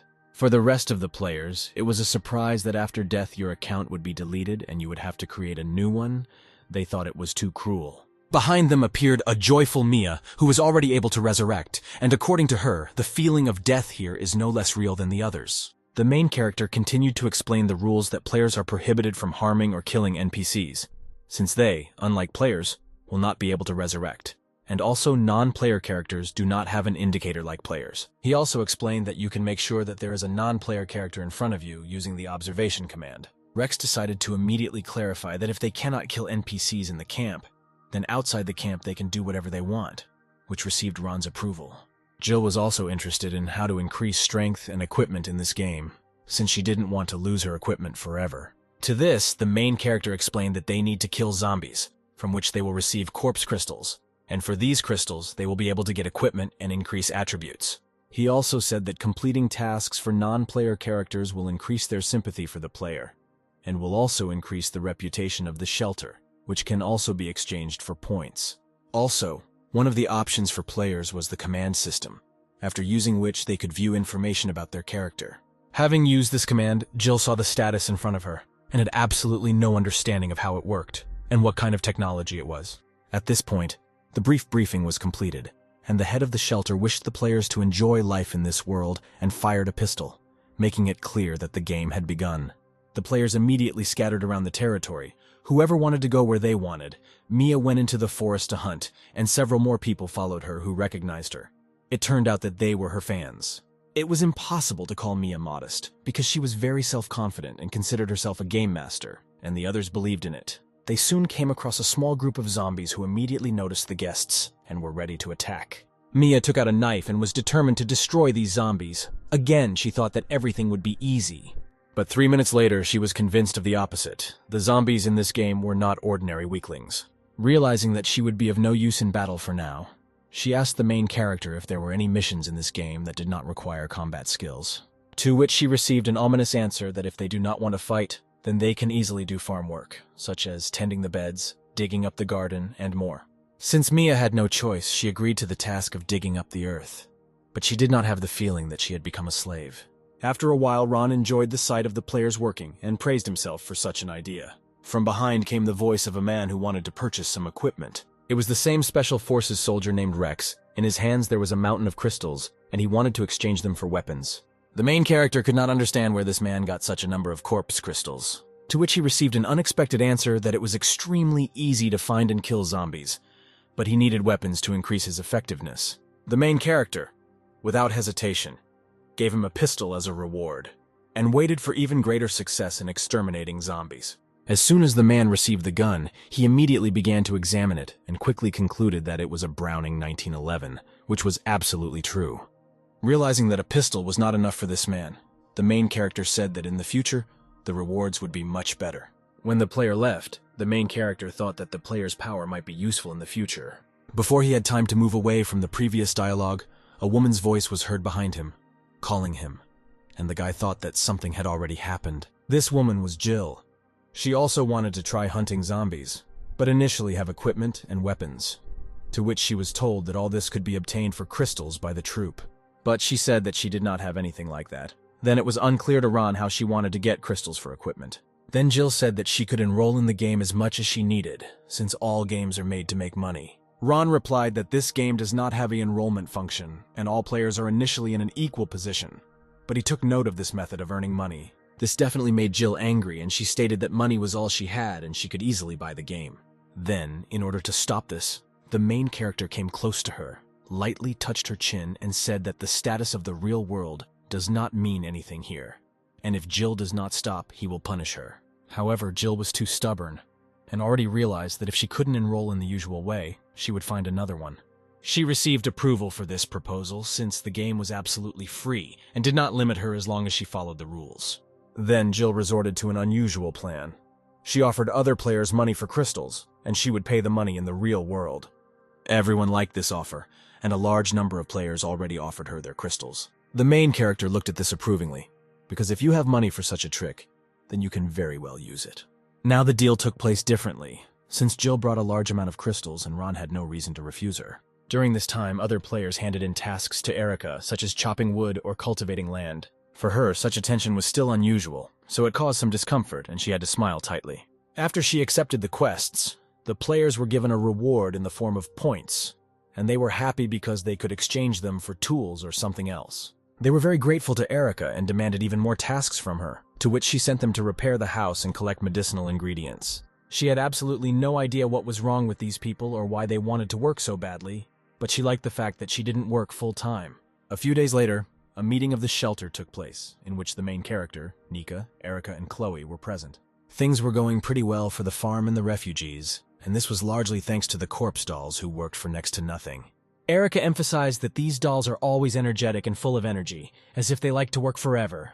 The main character said that very little time would pass, and the territory would need to be expanded, and at this point their meeting could be considered closed. But Chloe asked the main character to stay behind because she had several questions for the leader. Erica began to tease her that she wanted to confess her feelings to Ron, but the main character asked her to go first and remained in the room.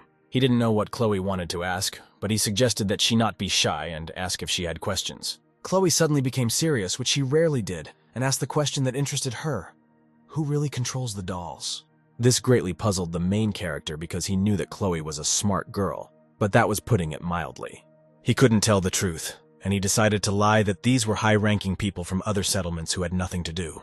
Chloe found this strange, and she asked another question in which she wanted to know how it turned out that these people came to the main character. Realizing that there was no point in lying further, Ron put his hands on Chloe's shoulders and said that everything he does is all for their sake. And the revelation worked, as Chloe immediately agreed to help in any matter.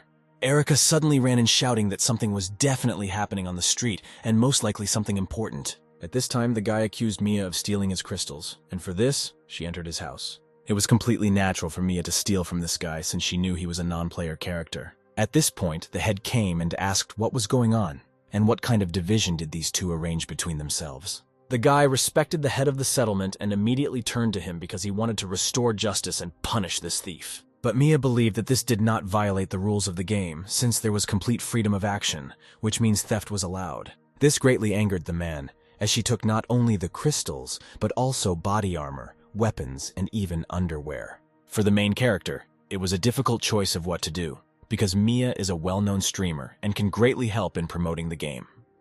After thinking a little, he said that theft is allowed, but he suggested that they find out everything with their fists, and if she wins, then she is right, and if not, then she will return everything in double amount.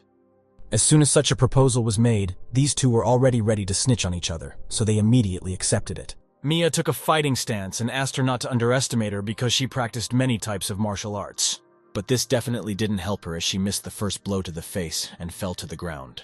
As soon as she fell, the man was not going to stop and decided to shake the soul out of her so that she would never steal again. The main character understood that the outcome of this battle was determined in advance, since people from his world were significantly weaker than these embroiderers. At the end of the fight, Mia admitted her guilt and returned everything stolen to the rightful owner. Ron said that in the future this will become the rule, and if any controversial issues arise, then resolve them in the language of force. A group of guys were sitting in an internet cafe, and she was surprised by the high ratings of the game, especially from Mia, from whom getting a good rating was not an easy task. Mia was sitting at home at the computer and communicating with her subscribers, very tired from playing for a long time. She drank beer and was glad that her subscribers calmed down and went to eat, but they still had to go online again. Suddenly Mia noticed that the beer was gone and so was the food, so she invited the audience to go to the store to buy something. So she found herself in a store that was quite impressive in size, and its shelves were bursting with the number of goods. She went to the right shelf and started looking to see if her favorite brand was sold out, and she was lucky because there was another can on the shelf. At the moment when she reached out and took it, her hand was blocked by a man's hand.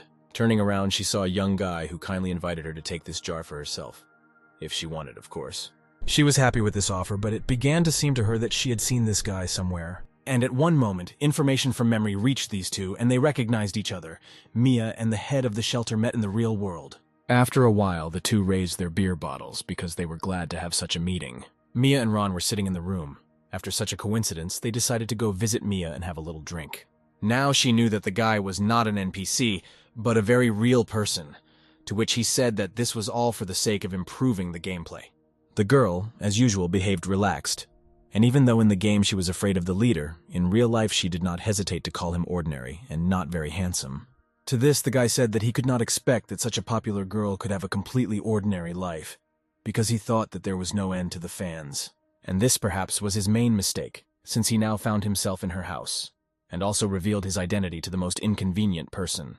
In response to the guy's assumptions, she said that she is not a news anchor but quite a gamer, and fans do not love her for her body and appearance. However, the main character had a different opinion on this matter, and said that her body is actually very beautiful, as is her appearance. This greatly embarrassed the girl, and she looked away a little, but then looked at the guy and said that even if he said that, she would not be happy about it. The main character, of course, thought outside the box, and thought not only about its beauty, but also how it could be used to promote the game. But this was all secondary. In fact, he was interested in her opinion about the game from the point of view of an experienced player, and maybe she had some ideas for the game. Mia had several suggestions for this, so she suggested introducing a dungeon system to diversify the content, and also advised the main character to change his appearance to the game 1 as a player. The main character liked these ideas, and out of joy he hugged the girl very sincerely, which she clearly did not expect. At this point, the main character decided to say goodbye to her, and said that he would immediately return to the game and make changes to improve it. The door slammed and the girl was left alone with her thoughts. It was just as important to her that he listened to her. But it was also a shame that he did not ask what her name was, because her nickname in the game was her real name. The other world, as always, lived its own life. Although it was apocalyptic, the sun shone as beautifully as the real one, and the nature and forest were no worse. As it turned out, the system was able to create objects inside this world, which is what Ron needed, and he created a first-level dungeon, spending 500 points. After confirming this command, an image similar to a galaxy appeared on the screen, but this was the process of generating a dungeon. After some time, a portal similar to that image appeared in front of the main character. This was the dungeon. There was also an inscription above the portal that gave information about this dungeon. The main character stood in front of the portal and hoped that this was not a waste of points, because if so, then it would be a big loss. After some time, he spoke to the players on behalf of the head of the settlement and informed the players that the game now has a dungeon system in which they can earn something interesting. This was great news for players as they were already starting to miss the regular theme of dungeons, and now they had the opportunity to clear them. Meanwhile, the main character hid behind a stone and watched the players' reactions. He began to understand Mia's words because on behalf of the NPC, it is difficult for him to notice the player's dissatisfaction. And he decided that he would not be an NPC. At that moment, his body began to change and lose its shape. This is how the appearance editor worked in this world. In an instant, he transformed into a completely different person, which was another amazing skill of the system. Now he had long silver hair and a different appearance, which allowed him to pretend to be a player and look at the game from a different perspective. Mia was already gathering a group of people who wanted to go to the dungeon, since going in a group was more appropriate. Someone's hand fell on her shoulder, and she looked around. She was asked about the opportunity to join her group. When she turned to the speaker, she saw a guy with long silver hair repeating the question about joining the team. Having looked at the guy better, the girl just beamed from his beauty since she looked strange. The guy asked if she was all right. This question made the girl wonder if they had seen each other before, because she had already heard it from someone. Ron realized that he was close to failure, and he had to lie. Most likely they had seen each other for a long time, and he had to change the topic to the dungeon. Since he was very attractive, Mia could not refuse him. As soon as they united, she approached them and asked if this was so. In front of them stood two young boys who wanted to join them. They also offered to split the loot from the dungeon equally, which was a fair offer. Mia again became arrogant, and pointedly made a smart appearance to show off, and asked the main character if he agreed, to which she received an affirmative answer. She was full of passion, and as soon as the team was formed, she suggested not to waste time, and set out to conquer the dungeon. Ron was glad that she was a little dumb and didn't recognize him. There shouldn't be any problems since this was the easiest dungeon. People gathered in front of the portal to the dungeon. Many of them had already been there. They were waiting for their turn for the next attempt. Those who had already been there said that it was very difficult, and it was most likely a matter of their equipment or level, which was not far from the truth. Mia walked into this crowd. She attracted everyone's attention and announced that the first team to complete the dungeon would be hers. At that moment, Rex came out of the dungeon, looking very rumpled. A notification appeared above the portal that he had successfully cleared the zombie forest from the dungeon. This was very bad timing for the girl, because after such a strong speech, she immediately screwed up. Since they could no longer be the first, she quickly changed the goal, saying that the main thing in this game is to survive, and the rest is secondary. The main character stopped Rex by taking him by the shoulder. He, in turn, did not understand why the stranger's attention fell on him. The reason for the interest was simple. The guy simply gave him a bottle of liquid, which was something like a first aid kit in this world. Rex was surprised by such kindness because from the very beginning of the game there was no sign of friendliness from the players. So he said that he would not forget this help. But this gesture of kindness did not please Phil, a new member of the squad. He did not approve of such help, since the supplies can be kept for yourself, and there is no need to give them to a stranger, to which he received the answer, "Mind your own business." This answer angered the hell out of him, and he was about to give Ron a beating, but his comrade named Tim calmed him down. After the conflict was resolved, Mia began to open the passage to the dungeon. The transition was also unusual. All group members were enveloped in light, and a glow appeared under their feet. The system notified that they would move to the dungeon in 3 seconds. After the countdown, they found themselves in a very dense forest, reminiscent of a jungle, and the system also reported that they had 60 minutes to complete the dungeon, and the main goal was the boss. Mia was amazed by what she saw, as the terrain was radically different from the terrain in the camp, and she was glad that the creator of the game listened to her advice. The main character decided to once again avert suspicion from himself and asked if she knew the creator of the game, to which the girl turned up her nose and joyfully declared that it was she who taught him everything. At that moment, Phil noticed something very strange, as his face showed more despair than fear, and he pointed it out, asking the others to take a look too. What he was pointing at were snakes. There were a lot of snakes, even too many, and this made everyone wary. The animals did not wait long and attacked in all their numbers at once, rushing towards the new visitors. The fact that they were snakes was a small problem since Mia hated them and was very afraid of them. Ron cut through these weak monsters without any problem or effort. He commanded everyone to be careful. And it was necessary to be careful for a reason, because he knew that these snakes were poisonous, and he also suggested how to fight them. Although there were many snakes, there were not enough of them to cause serious harm, and the hunters, following the advice, calmly fought off the attack. The only one who was uneasy was Mia, since she thought snakes were very scary, and she grabbed one of them in the middle with her bare hands. She ended up tearing it in half, having no bladed weapon and being very angry about the whole situation. Throwing away the remains of the snake, she declared that it was all very terrible. But the guys who witnessed this cruel scene were sure that she herself was really terrible. Suddenly, Phil's scream was heard and there was horror on his face. He again noticed something that the others could not notice. Everyone was wondering what happened. He, turning very pale and covered in cold sweat, showed his hand, which had 2 small holes, and said that he had been bitten. He fell to his knees and begged the others to leave him and move on, blood oozing from his hand and his health gradually declining. The main character reassured him by saying that this snake is not so poisonous. So there is no need to worry, you just need to suck out the toxins.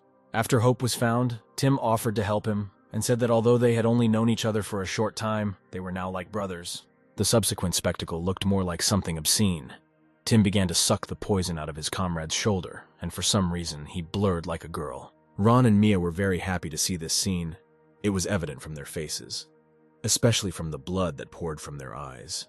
The girl invited the main character to go away with her. The guy had no reason to refuse because this was better than watching brotherly love. When they left, the main character asked what she wanted to tell him, which she couldn't say in front of everyone. She pointed to the health bar, which was gradually decreasing, and said that she was also bitten by a snake. It was unexpected, and the main character immediately offered to get rid of the poison, since she had no more than 5 minutes left. But contrary to all expectations, the place where this slender and beautiful girl was bitten turned out to be her breasts, which was not surprising given her size. After the place was determined, the main character began to gradually give up the back, because this was not part of his plans. But the girl insisted on it, citing that it was just a game. And since the guy had no other choice, he agreed and pressed the girl to the tree, embarrassing him very much. And imagine the girl's surprise when the guy began to suck the poison out of her chest, since the sensations from these actions were quite real. The main character liked this procedure, and he jokingly said that he thanks her for the treat, to which the girl blushed and said not to tell anyone about it, because she would lose her status. At this time, Tim finished extracting the poison from his comrade, and he was very glad that now he was not in danger. She also said that he could ask him for anything. Tim responded to this gratitude with acceptance. But there was a small problem because he was also bitten and now he needed the help of a comrade. Phil, without the slightest hesitation, said that he would help his brother and suck out the poison, because that's what real comrades do. And he greatly regretted it, because his friend turned his back to him and began to pull down his pants, saying that his back was defenseless. At this time, the main character and Mia came out of the forest, who were about to move on if the brothers had finished with the poison, and were again dumbfounded when they saw a new picture. Tim was lying on the ground with his pants down, and Phil was sitting behind him, extracting poison from his friend's buttock. But since it looked very suspicious, they immediately began to make excuses. But it was too late. 49 minutes remained to complete the dungeon. The group moved to a new location, and a swamp appeared there. Mia didn't understand why the dungeon was called a zombie forest. Since the entire time they were inside, they didn't meet a single zombie. Phil reassured her by saying that even if zombies appeared, she had nothing to worry about because they would protect her. To which the girl grimaced her face and said that she was not eager to be protected by lovers of feces, and the guy began to yell that he did not eat them. Suddenly, from the swamp they were passing by, a sound was heard that was not like the kind that a swamp should make. Suddenly, behind Phil, a monster jumped out of the swamp. They had never seen such an enemy, and they were not ready for such a sharp attack. The monster jumped on his back and bit him on the head, and a notice appeared above his head that this monster is called a swamp zombie, and it is very good at camouflaging itself to attack. The main character reacted instantly and immediately drew his sword and rushed to attack, asking his comrade to duck down. His goal was the monster's head, but everything was complicated by the fact that it was very close to the man's head. But the guy was able to direct the blade correctly, and his hand did not waver. Having carried out a horizontal swing, he was able to hit the monster on the head, and it was a centimeter from his comrade's head. Since the swamp zombies were not particularly strong, the body of these zombies was not very strong, so part of the monster's head was easily separated from the body. The monster fell to the floor, already dead, and Phil admired the accuracy of the protagonist's blow because it was very dangerous. But the main character was not very happy, because he still missed a little and hit Phil's head, from which blood began to fly out like a fountain. But Mia tore them away from the dialogue and asked them not to be distracted and look towards the swamp. The heads of monsters began to appear from the thick of the swamp, who were no longer trying to hide, but rather wanted to attack people, and there were quite a lot of them there. The main character wanted to deal with the zombies on his own because they were only level 1, but he understood that if this continued, the players would not be able to practice. The appearance of such a bunch of enemies did not bother Phil one bit, but on the contrary, aroused anger for his damaged bald head, and now he could throw it out. The first thing he did was get rid of his t-shirt by ripping it off himself. This was in preparation for a technique called muscle strengthening. In an instant, his body became 3 times larger, and it could not be said that he became larger due to weight or fat. He was enlarged by muscles that were clearly visible. The main character was very surprised by this. Tim explained that this was Phil's ability, and since in real life he is a fitness trainer, he quickly mastered it in the game. The zombies decided not to delay and attack the man, who was now a priority target for them, because he was larger. But such an attack only once again angered Phil, and he began to tense his whole body with anger. The next moment, there was an impact, and his axe cut off the heads of 2 zombies at once without visible effort. The main character was amazed by the player's unexpected power, and was very happy that real-life abilities were taken into account in the game. Having chopped up a few more zombies, Phil not only did not calm down, but on the contrary, he became even more furious and he expected new rivals. And suddenly his body was consumed by smoke. There was a complete feeling that it was a smoke bomb, but something still didn't add up. When the smoke cleared, in the place of the menacing muscular man stood dead and exhausted Phil, who himself did not understand what had happened. Mia wanted to know what happened, and Tim explained that since Phil has a low level, he can only maintain this ability for a little while, and then weakens.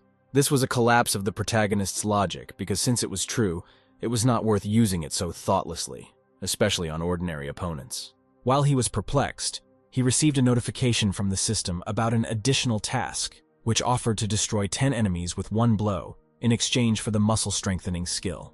10 enemies emerged from the swamp as if to order, which was ideal for completing this task, since this was not a problem for the main character. While he fought, he advised others to climb trees so they wouldn't get hurt. For the partners, this was somehow doubtful, since they thought that the zombies would get there too, but Mia advised them to just climb in and not contradict. The monsters were quickly approaching the shore, and they were very aggressive, which was clearly visible from the speed of their approach. However, the main character had a means to complete the task in the best possible way. He began to draw a blade charged with electricity from its sheath. The plan was very simple. He decided to take advantage of his knowledge and use electricity to his advantage, so he dipped the sword into the water and discharged it. The discharge was so powerful that the electric waves were visible to the naked eye, and they quickly ran throughout the entire reservoir. For zombies, this was a fatal technique, since water conducts electricity well, and without losing its power, it hit them, burning them from the inside. This was enough to complete the task, because there were no conditions for completion, and such a cunning method worked quite well. Since the task was completed, a system window popped up to confirm this, and reported that a new skill had been obtained for the task. This method surprised his partners. Mia was amazed by the power of this technique, and Tim was surprised by the originality of the approach. Suddenly, Mia felt something grab her leg and pull her towards it. It turned out to be Phil, who was so weak that he simply lay in the swamp, unable to get up, and asked for help from the girl. But the girl could not understand that it was her comrade, and out of fear, pulled out her leg and hit him in the head, causing him to begin to drown. But the main character and Tim were not so stupid and noticed that she hit Phil, who was now helplessly drowning.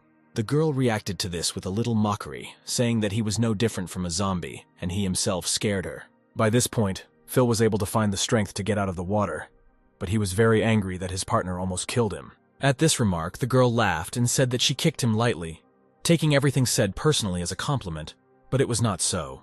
In her defense, she hinted that no one asked Phil to use such an ability, after which he became completely useless. Ron drew their attention to a red clot of light, above which there was a notification from the system that the boss would show up soon. He immediately took out his katana, because he understood that the battle would begin any second, and warned his comrades of the danger. After a few seconds, the boss actually appeared.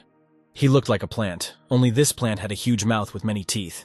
It was called a corpse flower. Phil was happy and angry at the same time. He was going to teach this boss an excellent lesson, and was already starting to move towards him. But the main character and Mia, knowing how this would end, ordered him not to approach the boss, since he would be of no use in close combat. Phil did not understand what the problem was, and the main character explained that the side effect of Phil's ability was too strong, and it was better for him to fight at a distance.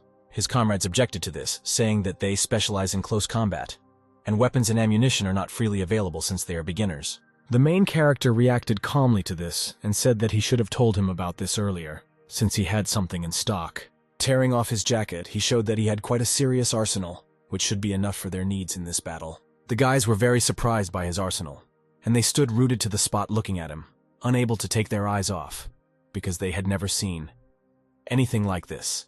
At this time, Maya was already fighting the boss and shooting at him, but of course this did not have much effect since there was not enough firepower. She noticed that her 3 comrades were now busy with absolute garbage and asked them to help her, since she could not cope. While she was shouting this, shots from a machine gun and pistols were heard behind her. The guys decided what to take and began to attack the boss. The main character noted that it's good that now many people play computer shooters, Because of this, they could use weapons at the level of intuition. After a few minutes, Mia noticed that the boss was not losing any life at all, since they had been attacking for a long time, and his health points had not decreased. And this was strange. The main character suspected something bad about this. Mia showed that the health points dropped, but immediately returned to their place. There was a swamp zombie in one of the tentacles of this corpse flower, and from everything it turned out that it attacked everyone indiscriminately. As it turned out, the zombie was captured for a reason, and the boss threw him into his mouth, after which he swallowed him, and his health points again rose to 100. The main character quickly realized that the boss uses zombies as food, and at the same time drains their health points for himself, thus replenishing his supply. Mia was not very happy about the situation, and did not understand how they could fight in this case, to which Ron said that there was nothing wrong with that, and when the corpses ran out, the boss would not be able to restore his life. At that moment, one of the tentacles rushed towards Mia and, since she did not notice it, grabbed her without hindrance. The main character, of course, was right that when the zombies run out, the monster stops replenishing health. But he didn't say that the monster would start eating the living. The guys realized that they could no longer hesitate and needed to save their partner. They furiously rushed to the attack, trying to make it in time. But the monster was in no hurry to eat her, but began to grab her legs with its tentacles, and one of them reached into the chest area, which the girls really didn't like, and she tried to shout to the guys. But now, having seen the beautiful picture, these three brave warriors could not take their eyes off what was happening, and simply could not help her until they saw what would happen next. And when the monster stuck its tentacle under her t-shirt, she completely lost her composure because of the three perverts who were in no hurry to help her. She collected her thoughts and took out a pistol and shot off that damn tentacle that had been holding her all this time. Only she didn't calculate that if she cut it off, she would fall down from a great height, because this tentacle was holding her. Now she was afraid of falling to death. But the main character had seen enough of this, and this time decided to really help. He ran up and grabbed the girl in his arms, which prevented her from crashing. She thanked him, but for him it was a small thing. Several tentacles were flying in their direction, and Mia began to worry whether they would be able to dodge. But there was no need because the main character was excellent in the art of the sword, so he easily cut these tentacles without letting go of the girl's hands. The monster roared because now he was really in pain, and he could not restore his health, which means something had to be done. Following the scream, a deafening sound was heard that swept throughout the entire dungeon, as it was very strong. This noise attack worked, and almost everyone in the group covered their ears as the noise was unbearable and felt like it would rupture their eardrums. However, Ron did not feel any damage as his level was clearly higher than the others. He prepared a charge on his sword and decided to attack immediately. He jumped on the spot in order to drive the sword deeper into the ground, because this was the most reasonable idea at that time. He did so, and when he landed, he stuck his sword into the ground and released an electrical discharge that spread across the surface.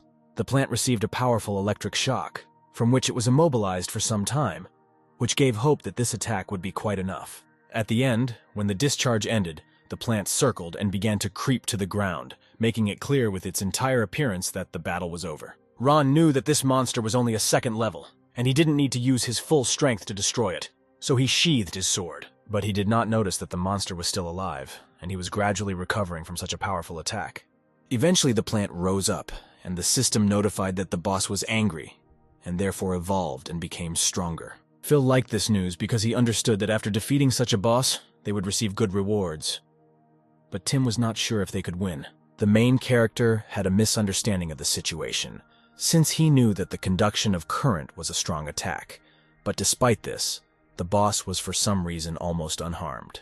Mia knew a little about such issues, and explained that grass is not a good conductor, and since the charge traveled along the ground, half of the power was spent along the way. And the boss, after all, is also a plant. This almost won't work on him.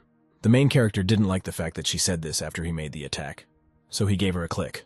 The monster began to spit poison, quite large projectiles that flew at the players like large bullets. The main character reacted and dodged this unexpected attack. He noticed that after the evolution, the boss had new abilities and attacks. The poison flew past, missing its target, and landed straight on a tree standing behind, and it immediately began to melt. The main character immediately realized that things were bad for them, and these poisonous bullets were very dangerous.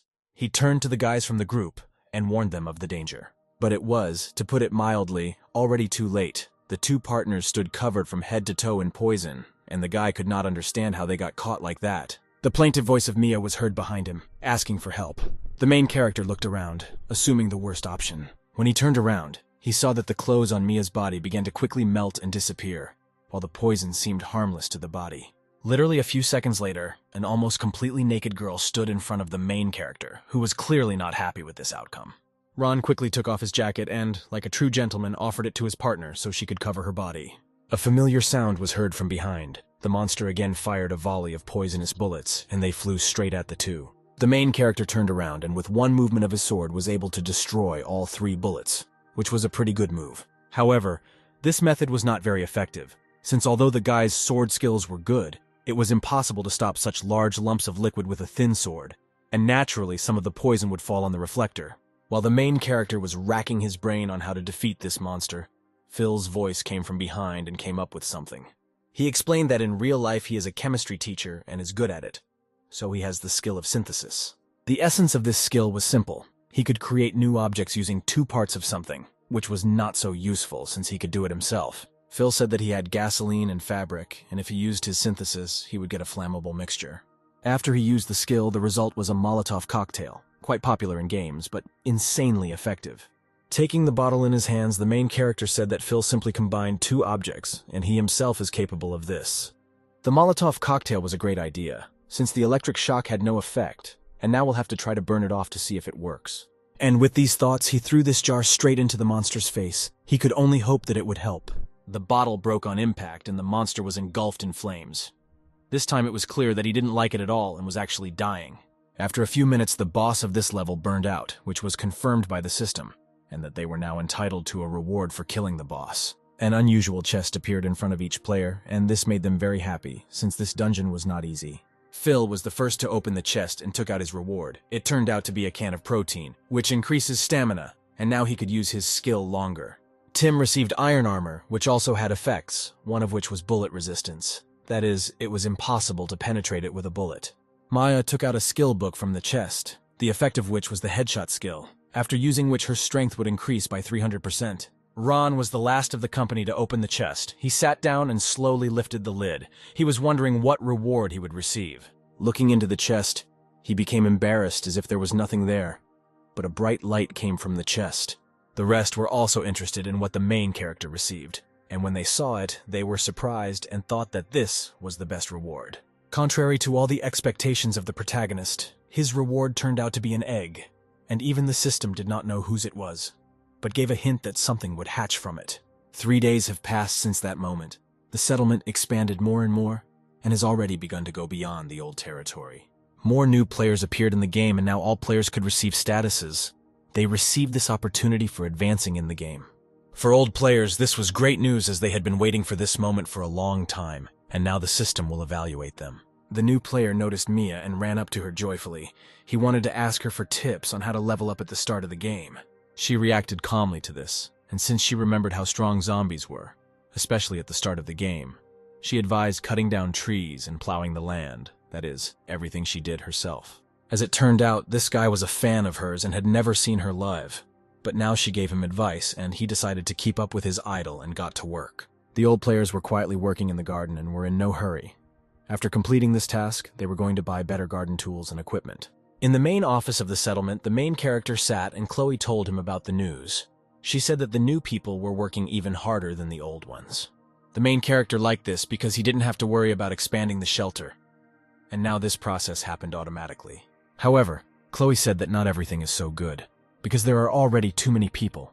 They have an oversupply of labor, and they need to think about new bases. The main character understood this perfectly well, but from the player's point of view, because if they are always in the same shelter, sooner or later they will get tired of it, and new points are simply necessary. In this case, the guy asked the girl if there were any territories near their headquarters, to which she said that there were some, but they were occupied by zombies. However, there was one problem. All the strongholds were located on the territory of the central settlements, and in order to expand it, would be necessary to authorize.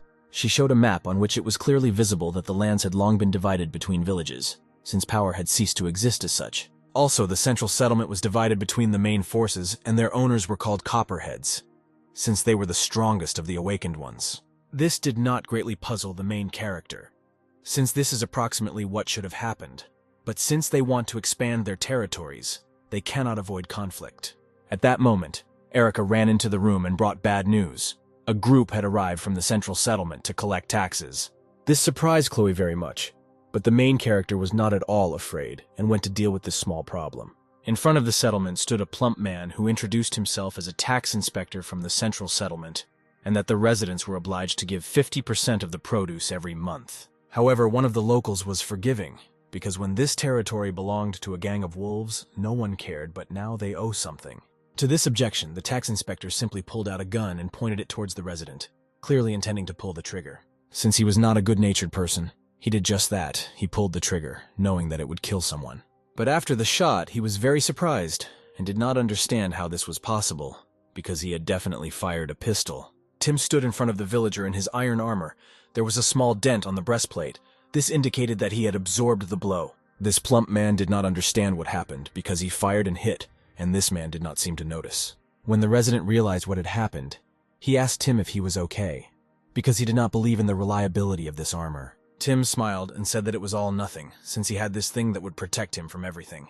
The newcomers who saw this were completely convinced that this player was abnormal, since he blocked the bullet with his body. By this moment, the main character managed to approach. He introduced himself to the tax inspector and asked what was happening and what they wanted.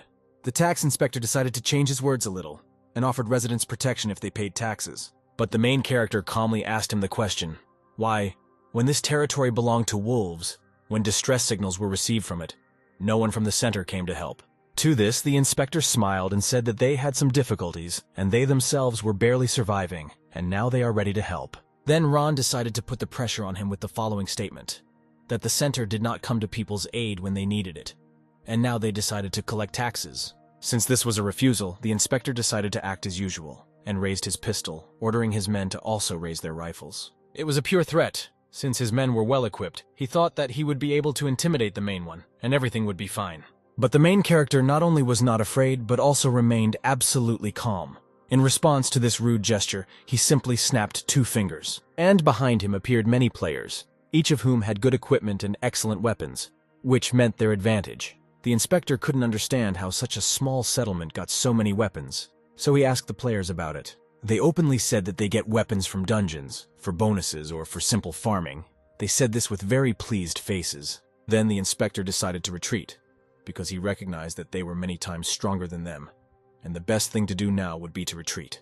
But the main character was not going to let go of the man who shot one of the players so easily, and he decided that now it was his turn to shoot the inspector. Turning around, the inspector realized that the main character was aiming at his ass, and he screamed in confusion, not knowing what the main character wanted to do. And all he had to do was just shoot at the inspector. There was a pop, and several splashes of blood jumped out of his buttock. The guards lifted the inspector and carried him away, because they could not answer, fearing for their lives.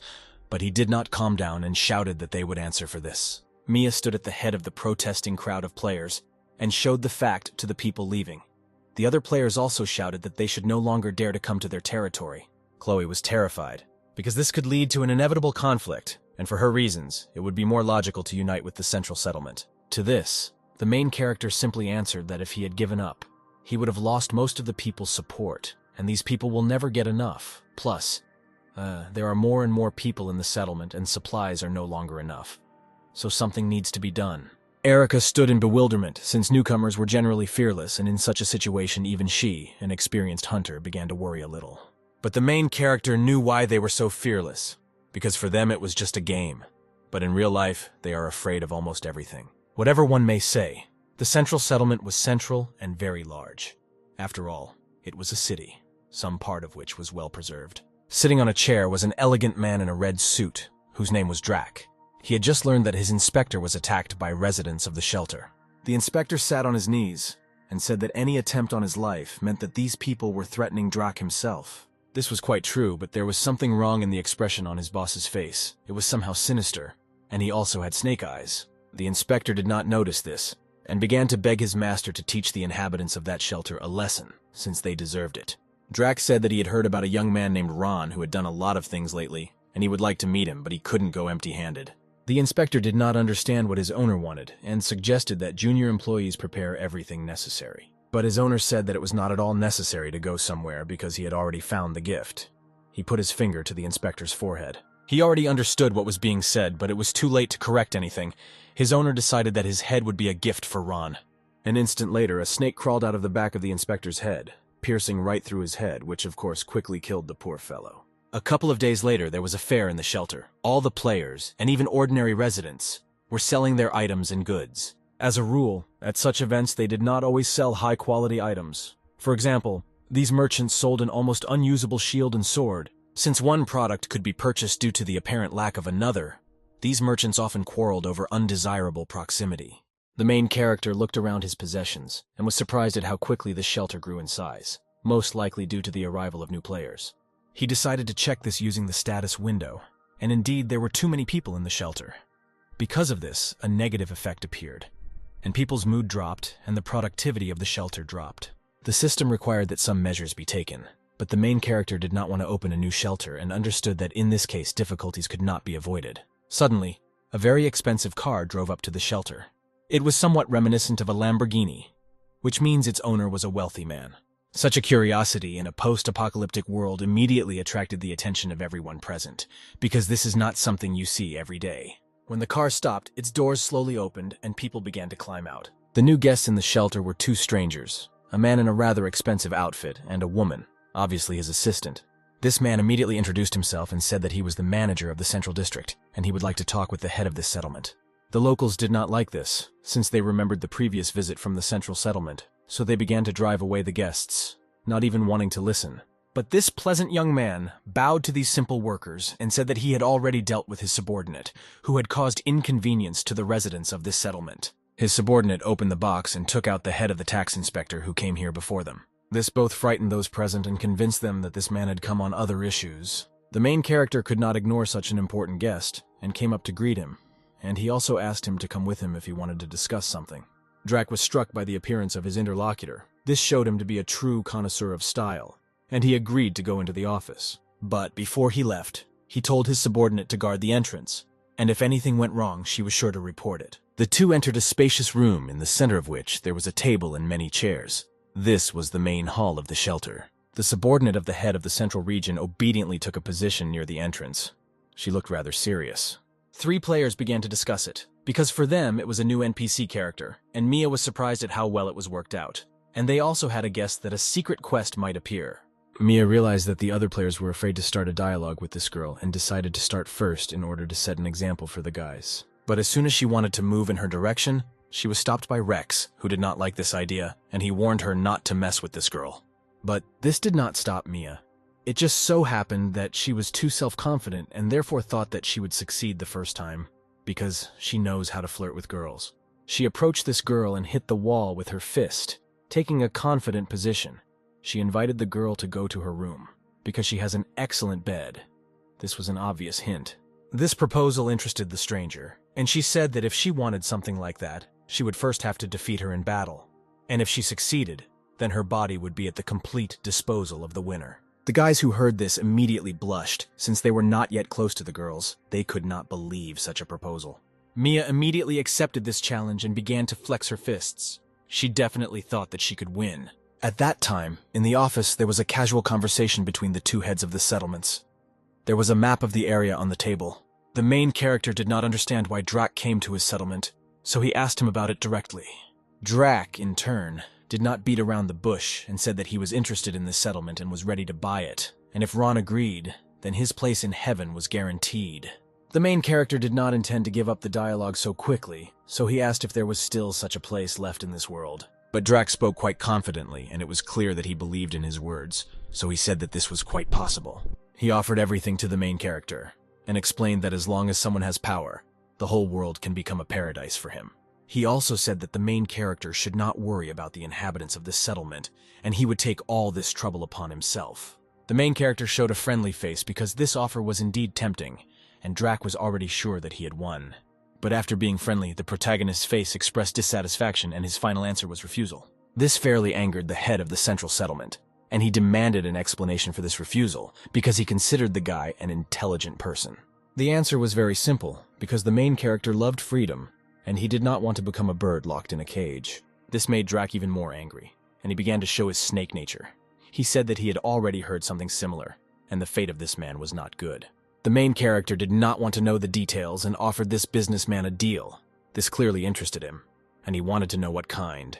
The main character took a map and pointed to the trade route through which the caravans of the central settlement passed. He knew that there was a Vulcan gang living there that was causing inconvenience to the settlement. Drax said that this group occupied the metallurgical plant and was quite strong, because there had already been military expeditions there, and not one was successful. Then the main character took out a knife and stuck it in exactly the place where this gang was located on the map. He offered to deal with this group, and in return the central settlement would stop harassing his settlement.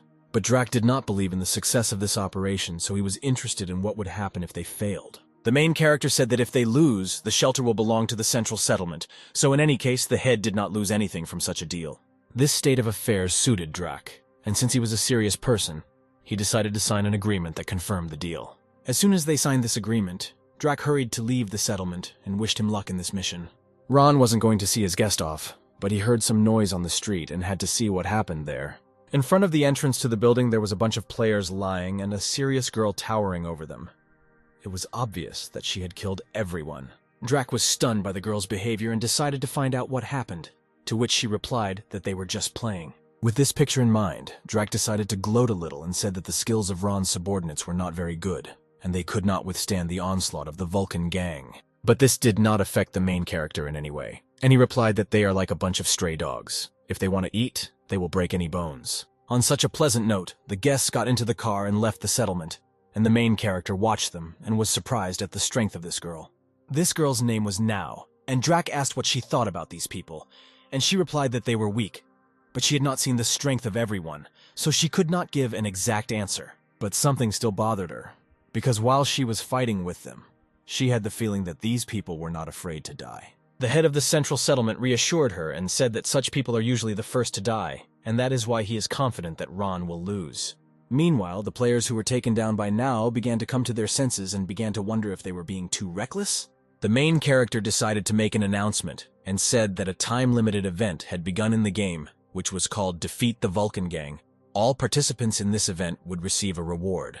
For all the players, this was both good and not so good news. Phil decided to find out what the difference between this event and the dungeon was. The main character explained to the players that in this event, enemies do not respawn, and for each they will receive points, and for every 3 enemies killed, special rewards. After he finished talking about the awards, Mia immediately moved forward to perform the event. The main character decided to ask her where she was going, because he had not yet finished talking about this event. She was as enthusiastic as usual and said that whoever comes first will receive the main rewards, so she goes first. Even in such a simple situation, she was able to distinguish herself, and the main character showed her that the gang was on the other side. Erica approached the main character. She was clearly worried. She knew about the contract. But the Vulcan gang was much stronger than the wolves, and she was worried about the guys. Even realizing that this was actually the case, the main character was confident that they would cope, and Erica did not understand where such confidence came from. And the main character decided to explain to her why these people would cope with such a task, even if it was more difficult. After all, they were more like the 4 elements of disaster for this world than ordinary hunters or bandits. In the small hut, dissatisfied cries of men were heard. They demanded that the residents move out of the house, since it was time to pay for protection. The woman sat on her knees and held a handful of crystals in her hands and asked to take them all as payment. But the man was offended by such a gesture, and he decided that she mistook them for some beggars and knocked the crystals out of her hands. Another bandit took out a can of gasoline, opened it, and began to pour the contents. It was obvious why he was doing this. He began to pour gasoline on the woman's little daughter, who was holding her teddy bear in her hands. She was crying because she was scared. This soulless man lit a lighter and demanded that the woman tell where she kept the jewelry, otherwise she would watch her daughter burn. The woman realized that the worst was about to happen. She fell face down on the floor, bowing and praying that they would let her daughter go, because they really had nothing. But this angered the bandit even more, as he was sure that the woman did not want to tell the truth, so he ordered action. The woman raised her face. She screamed and begged the bandits not to do this because it was too cruel even for this world. But these pleas did not reach the ears of these inhuman people, and the bandit, smiling mockingly, let go of the lighter. The girl closed her eyes so as not to see this. She squeezed the bear even tighter and called her mother for help. Suddenly a hand appeared and grabbed the lighter above the girl's head. The bandits could not have expected this. The one who saved the girl was the main character. He carelessly brought the lighter to the cigarette and lit it, asking if these 2 were from the Vulcan gang. The bandit was surprised that since this person knew who dared to stop them, it was akin to suicide. Together with the main character was Mia. She decided to divide the bandits. Since there were two of them, she decided to take on the guy with the mohawk. He was definitely offended by her comment about her hair, and without hesitation he pulled out a flamethrower. Flames began to rapidly fly towards the girl, which was quite dangerous for a person, since it could burn him alive. Mia was engulfed in flames and completely consumed her. She immediately began screaming that she was very hot. The bandit was only amused by this. He was glad to see someone burning alive. He shouted for her to be baptized and burned to the ground. The main character decided to bring the girl to her senses and decided to remind her that she is a game character and she cannot be hurt. Since her reflex of consciousness that fire is hot was triggered, she did not immediately realize that she did not feel pain from it. At that moment, the bandit began to back away, since his only weapon was useless against her, and this frightened him. Then the girl, engulfed in flames, rushed towards the bandit. She was determined to strike him, and she succeeded. Having quickly accelerated, she hit him in the face with all her might, causing him to fly back. Only since she was engulfed in flames, after the blow it spread to the bandit and he began to burn alive. The second bandit realized that they could not win, since their comrade had already died. He said that even if he was killed, the Vulcan gang would not calm down. But he didn't know what these people were thinking. But the main character explained to him that he would not kill him. A deafening cry of pain was heard above the forest, from which even the birds flew up from the trees. When the bandit opened his eyes, there were several people in front of him, and the first thing he realized was that he would not be able to escape. Since he was tied to a chair, he could only speak. He did not understand who these people were and why they brought him here. The main character put on a straight face and said that they needed information about the Vulcan gang, and if he cooperated, no harm would come to him. The bandit's answer was categorical. He was offended. While his master was protecting him, he was not afraid. At least that's what he said. From the darkness, a stick appeared at one end of which a flame smoldered, and it was clear what it was needed for. This stick turned out to be a red-hot iron, which Rex was holding in his hands, and he was sure that since the bandit was not afraid of fire, he clearly would not tolerate this. It was clear from the bandit's face that he was scared, but he said that he was a member of the Vulcan gang and had been baptized, and even if he was burned with iron, he would not deviate from his goal. But Rex asked him why he thought they would burn him, and then the bandit finally stopped understanding what they would do to him. Rex, with a calm face, told the prisoner that he would insert this metal rod into his ass, and the temperature of 800 degrees Celsius would turn his intestines into mud. It was clear that this guy was not joking and was really going to pull this off, so the bandit fidgeted in his chair. Even though he tried to seem fearless, in the end he burst into tears and agreed to tell everything, if only they would remove this piece of iron. Rex calmly threw the metal rod aside and said that everything turned out to be simpler than he thought. Turning to his comrades, he asked if everything was okay, because it was not very pleasant to see this, but everyone immediately put their hands behind them and said that everything was fine. The main character was impressed by how quickly Rex was able to extract information from the enemy, and especially his threats. He wanted to know where he learned this. Rex answered without hesitation that this place was Afghanistan, and this surprised the main character even more. Again, if you evaluate the appearance of this man, it was clear that he was telling the truth, and the main character decided that such a shot should not be missed. At this time, the bandit asked that if he told everything he knew or important information for them, would he be released? Then the main character pretended to be as friendly as possible, spread his arms to the sides, and said that this was true, because they were not demons. The bandit began to say that his leader's name is Vulcan, and he is a pyromaniac, and over the years the number of arson and victims is only growing. Besides all this man was so ruthless that his hobby was watching living people burn. The players listened to this description and were delighted with the development of this villain, of course. They could not know that this was all for real and thought that this was a game plot. The main character was satisfied with this information, but he still had questions, and he asked if Vulcan had a lot of treasures, since according to rumors he had robbed many people. The bandit answered this question without hesitation, saying that he heard that his leader had a lot of gold, but the main character was interested in how much and where it was. However, the bandit did not know where the treasures were. According to him, many tried to find them but could not. But the main character could already smell the gold. He imagined how he would finish this business and have a whole fortune in which he could wallow without complaint. Since the leader stopped asking questions, Rex decided to find out what weapons the Vulcan gang had, since this was no less valuable information. From the information of the bandit, it followed that there were about 100 people in the gang, and each of them had a Molotov cocktail, a flamethrower, and other weapons. He also said that the territory where the base is located is equipped with mines, and it will not be possible to approach safely from the front. Since attacking from the outside was a dangerous and obviously losing tactic, Rex suggested sneaking inside and attacking from there. The main character liked this idea and said that when the bandit returned, he would take them with him. He also said that after joining the gang, he would have to undergo the rite of baptism of the volcano, but the bandit did not know about this. Then the main character explained that the essence of the ritual is that your hand is burned with fire, and if you can bear it, you will pass. This was not such an easy test for the bandit, and he was clearly nervous. The people in the room were clearly unhappy with this. Then it finally began to dawn on the bandit that these were definitely not people in front of him. Because people cannot help but be afraid of pain, he began to think that they were monsters. The territory of the volcano base was driven to the ground and dotted with crosses, on each of which hung the burnt bodies of people. The main character, Rex and Mia, stood in front of Vulcan and asked to join their gang because they had heard about its greatness. Vulcan sat on a huge throne and indifferently said that since they came here, they knew about the condition of joining the gang. From that moment on, the acting began. Ron said that for the sake of Vulcan, nothing would be spared, and they prepared for the ritual. Mia screamed that it didn't matter to her, whether in oil or sauce. The leader liked this enthusiasm, and he said that there were 3 of them, and they needed to choose which of them would start the test first. The main character volunteered to go through this test first, but since he was not a player, he felt the pain differently, so he came up with a different method. He walked up to the table and without hesitation placed his hand on it, thereby showing his readiness. The bandit standing nearby was holding a flamethrower in his hands. He was sure that the new guys would fail, since not everyone was able to pass such a test. Without waiting for long, he pulled the trigger, and a stream of flame flew out of the flamethrower.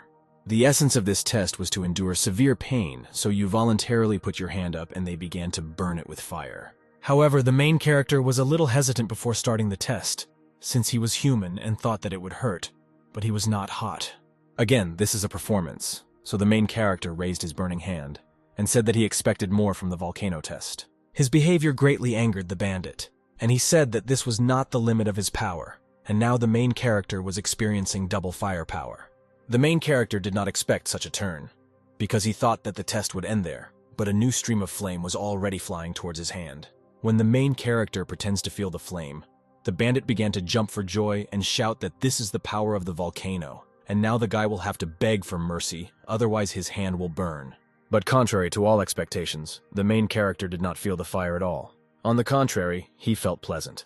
Other players watched this initiation and were shocked that their leader was not only not afraid of fire, but also enjoyed it. He seemed cool to them. When the flame went out, the main character raised his hand up and concluded that there was no damage to his hand. Since Mia was a player, she thought that the main character reduced the damage because he is a player. But she didn't know that for this world he was real. Then, she decided to be the second one.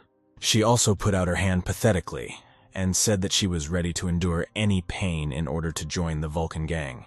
Since the bandit with the flamethrower was no longer going to be surprised by anything, he asked her to cope with this test, since her friend had done well. But when the flame touched her hand, she began to beat feverishly on the floor, writhing in pain, and saying that she was going to burn.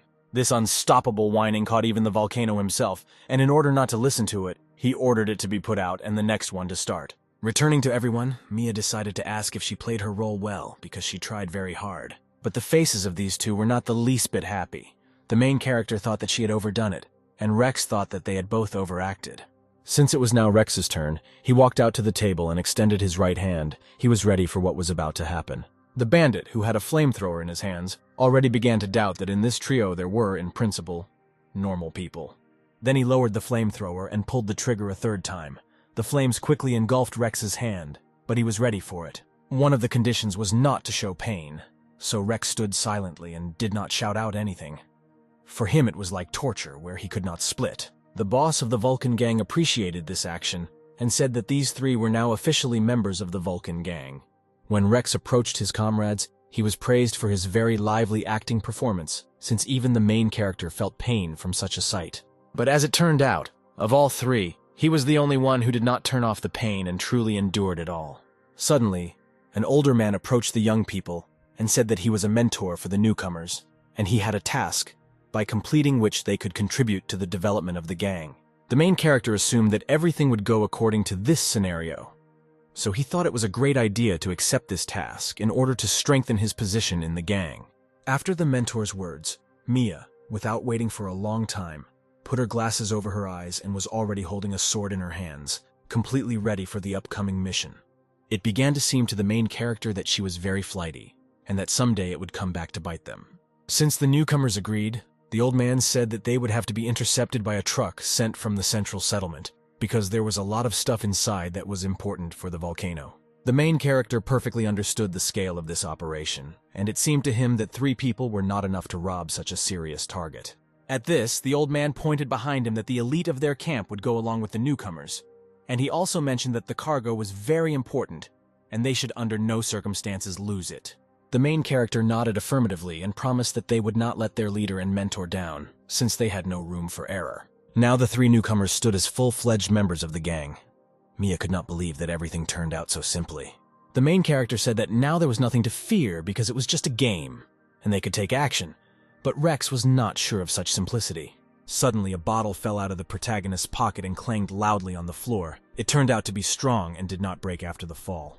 This attracted Mia's attention. She decided to pick up this bottle to look at it. She could not understand what it was. The main character was struck like lightning, because he could not even imagine that such a setup would come from the bottle. He was simply speechless, and he could not answer Mia's question. She in turn remembered that she saw this substance when Ron was taking a bath as he rubbed it into his body. This information finished off the main character, because it turned out that she was spying on him, and it was not for nothing that a chill ran down his back when he washed himself. Rex also confirmed this. She realized that she had said too much and hastened to justify herself, saying that she was not spying on anyone, but was simply passing by. The main character took the jar and said that it was sunscreen, but the girl didn't believe it and decided that he was taking her for a fool. But in order for her to leave him behind, the main character said that this thing increases attributes, and it worked. Only she wanted to smear herself too. The guy pressed the jar to his chest with all his appearance, showing that it was very valuable to him, and said that it was expensive. It was a fire-resistant cream, because the main character could not reduce the level of pain like the players. He had to improvise. A group of guys approached the newcomers. One of them congratulated the first on joining, and introduced himself, saying that his group had joined a little earlier. The main character realized that in order not to reveal their plans, they needed to win back the gang members, and he asked the guy if he would recommend anything. In response, the guy grabbed Ron's hand and began to sincerely admire how the main character passed the test of the volcano, because not many people are capable of this. In order not to offend such a fanatical character, the main character decided to say that everything he does is for the glory of the volcano. The guy only became more delighted and said that the mentor had already told everything about the task and the machines were already ready, so there was no need to delay. After some time, 3 cars drove out into the wasteland, one of which contained the main character and his team. The retreating cars were watched by the head of the Vulcan gang and mentor. Vulcan was almost sure that the newcomers were spies from Drac. The mentor said that he assumed this, so on their first mission he sent them to attack the Drac caravan. Vulcan clenched his hand, and a fire lit up in his fist. He promised himself that if they betrayed his gang, he would torture them with fire until they died.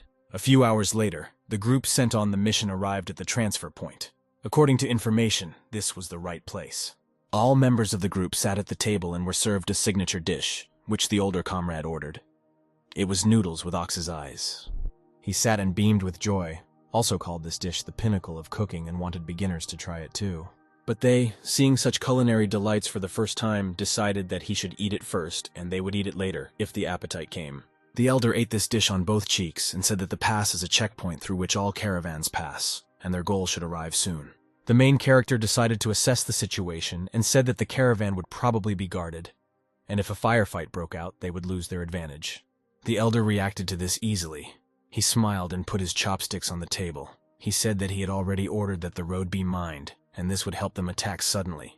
Rex held one of these mines in his hands and examined it. Then he began to name its characteristics and was able to name every single one.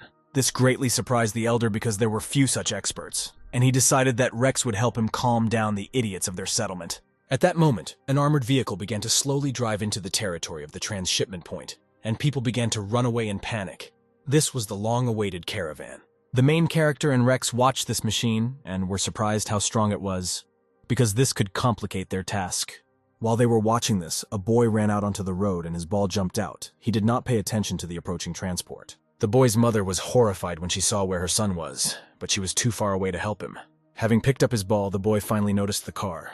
But it was too late, and he could not move from his place, but only helplessly called for his mother. At the last moment, he was saved by Mia, who took a running jump, which allowed him to quickly cover the required distance. The transport began to slow down and turned into the place where there was a stall in which the main character and Rex were located.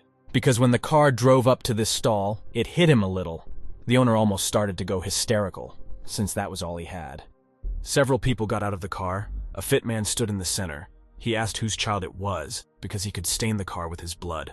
But from the outside, Mia started yelling at him and pointing out his mistakes in driving, and that it was very dangerous. This man introduced himself as Hob, and said that he obeys Drac, and in this territory he makes the rules himself, and he does not care about a few insignificant lives. This completely pissed Mia off, and she started to get very angry. She started insulting this idiot because he was really annoying her. Hob, without thinking twice, took out a pistol and said, "Since she is so brave, let her talk to the bullet in his pistol." He began to think about what to shoot her. At this time, the main character came up to Mia and hugged her. He said that this is his girlfriend, and she is a little weak in mind, and as an apology, he will cover the cost of food. This made Mia both angry and blushing, because she was called a girl, but the main character asked her to calm down and not aggravate the situation. Hob put the gun away and said that he was in a good mood today, so he would forgive this trick. He was also pleased with the idea of free food. When these people went towards the stall, Rex approached the main character, and the main character asked him if everything was ready, to which he received an affirmative answer. Hob raised a mug of beer and made a toast in which he wished everyone satiation and hoped that Drac would praise him for his good trade. The main character watched this meal and enjoyed it, because his plan was already in motion, which means everything will be fine soon. Suddenly someone's heavy hand fell on his shoulder, which made him jerk a little because he was in his thoughts. Turning around, he saw that it was Hob and, making a dissatisfied face, asked if everything suited him. Hob said that everything is fine, but the main character is frail and cannot stand up for his girlfriend, and he advised him not to leave the house so as not to lose face. The main character continued to smile and did not show that he was much stronger than this upstart and could kill him in a second, but everything would happen soon. Hob laughed and told his men to get into their cars. It was time for them to move on. A few minutes passed, and the caravan drove away from the transit point, only emitting wisps of smoke from the muffler.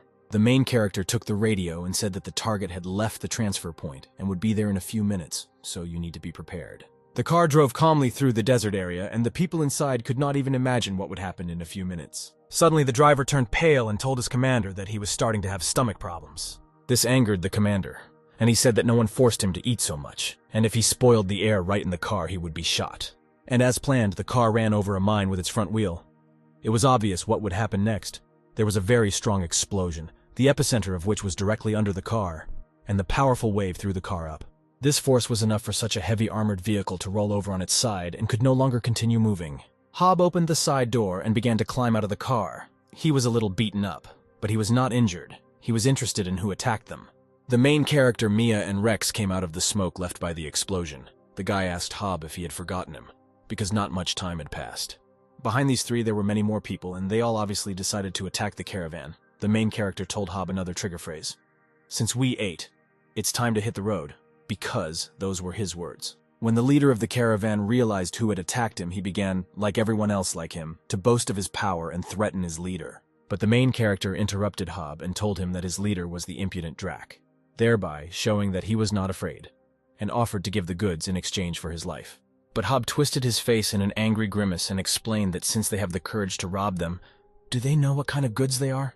The main character said without hesitation that this could not be anything other than supplies or luxury items, or maybe cigarettes. Hob jumped from the vehicle, rifle in hand, and ordered his men to prepare for battle as the situation escalated. Quite a few people got out of the car and had excellent ammunition and equally good weapons. This confused the elder. He didn't understand where the guards got so many weapons. At least there was no information about such weapons. But when they attacked them, everything immediately became clear, because the goods they were transporting turned out to be weapons, and there was plenty of it. The main character knew what this could mean. He said that this was outright smuggling and was a serious crime, even in this world. But, of course, the people who transport the weapons know what they are doing, so Hob opened fire and ordered the others to attack too. Everyone from the volcano group was covered with heavy fire, and the main character covered himself and hurried to hide behind something. He was able to find a stone and hide behind it, but he saw that the elder was in no hurry to take cover and told him to hurry up. But the eldest no longer heard him. He began to pour flammable liquid on himself and shouted to his brothers that this was their test, and it was time to prove their faith. And picking up his enthusiasm, the others also began to pour this liquid over themselves while praising the leader of the volcano. When the liquid was absorbed into the clothes of the elder, he set himself on fire and was immediately engulfed in a large flame, and he endured this pain. The others followed his example in exactly the same order, and soon the burning people began to rapidly approach the enemies. Hob grabbed a more powerful weapon, and he was frightened by what was happening, but reasoning soberly, he ordered the destruction of these psychos. They opened fire on them, but the eldest ordered his brothers to endure the pain and reach the target without noticing anything. In the end, their target was the soldiers who were guarding the caravan. When they got close to them, they grabbed them in their fiery embrace. Hob realized that their affairs were bad and began to shoot in their direction, scolding his comrades for not being able to stand up for themselves. But at some point, his stomach suddenly twisted, and he realized that this was not just a reaction of the body. The main character realized that his idea had worked and decided that now he could begin to implement the plan. First of all, he used the skill of changing muscles and raised above himself a boulder behind which he had recently been hiding from heavy fire. Taking aim a little, the main character threw a stone at a guard standing nearby, which was to be expected. It was instant death. Hob fell to his knees, clutching his stomach, now realizing that Ron had poisoned the food, and he said that it was a vile act. But the main character said that no one forced him to eat, and in principle, they are at war. And in such a situation, any methods are good. Seeing the main character's sword, Hob was already anticipating his victory. He took out a pistol and said that what is more important is whether the sword or the pistol is faster. But the main character said that the pistol is faster only within 7 steps. After these words, he threw the sword towards Hob. Of course, he could not expect this, and the sword absolutely hit him in the hand and knocked out the pistol that he boasted so much about. And as the main character intended, the gun flew straight into his hand, and now he said that this was the limit of 7 steps. The next moment, a large through-hole appeared in Hob's head, which was made by a bullet from his own pistol. The main character blew away the smoke coming out of the barrel and said that firearms differ from cold weapons only in that they are more accurate and faster. In the meantime, the battle was over, and only coals were left of the enemies. It was a clear victory, in principle, for Ron's detachment, even without losses. Rex reported that all members of the Vulcan gang were killed, but apparently they were originally victims. Now they needed to deliver weapons to the Vulcan. Mia had already collected some of the weapons, and she didn't really like the idea of giving away so many good weapons. The main character became thoughtful, because it turned out that Mia was finally right, and giving up the weapon would be wrong, since their goal was to destroy the Vulcan gang. Then Rex said that there was only one way to get weapons, without arousing suspicion among the Vulcan gang. The main character agreed to such a move because it really was the only way. Rex took out a pistol and said that he was ready. Mia stood all this time between these two and sincerely did not understand what they were talking about and what kind of method this was. Then Rex put his gun to his temples and said that in the future, everything falls on their shoulders. Ultimately, he pulled the trigger, which only convinced the protagonist of his usefulness and scared Mia very much. After some time, they were able to deliver the bodies of all the members of the Vulcan gang to the base. Among these bodies was Rex's body. The main character stood in front of the gang leader. He skillfully pretended and said that the enemy had strong firepower, and all the gang members died in battle. Vulcan approached the main character and put his hand on his shoulder. He said that they had passed the test and were now appointed as the main part of the Vulcan gang. The main character bowed as a sign of respect. Again, this was required by his cover, since it was too early to reveal himself. He smiled maliciously and was glad that everything went perfectly, and now only a small part of the plan remained. At this time, not far from the outskirts of the camp, Erica decided to play at a shooting gallery with zombies, and, in principle, such weak monsters could allow this. She was angry that she didn't know where Ron had gone, so she decided to take her anger out on the monsters. Everything would be fine, but a huge zombie appeared behind her, and without even turning around, she realized that it was someone strong. Realizing that this was a second-level zombie, she decided to fight back and turned around and wanted to start shooting back. But as one would expect, the monster did not wait for her actions and attacked first, hitting her with his hand, from which she flew far to the side. Falling on her back, she cursed herself once again for her helplessness, but did not give up hope of what she could achieve. Suddenly, a girl appeared above the head of this giant, who had a huge axe. Like the enemies, she was going to kill this big guy. It was Linda. As planned, she hit this zombie on the head with an axe, causing him to fall dead. The girl stood in front of Erica in a victorious stance, and she did not understand who this girl was, since she was seeing her for the first time. But Linda smiled welcomingly and introduced herself, saying that she was a player, and she also extended a helping hand to Erica. After such a victory, the girls decided that it would be nice to cool off in the water, since after the fight they were pretty dirty. Linda was surprised at how realistic the taste was in this game, and Erica decided to show her that not only taste, but also touch is real. But while they were having so much fun, Linda's string on her bra came undone, and it was carried away into the water, and something had to be done.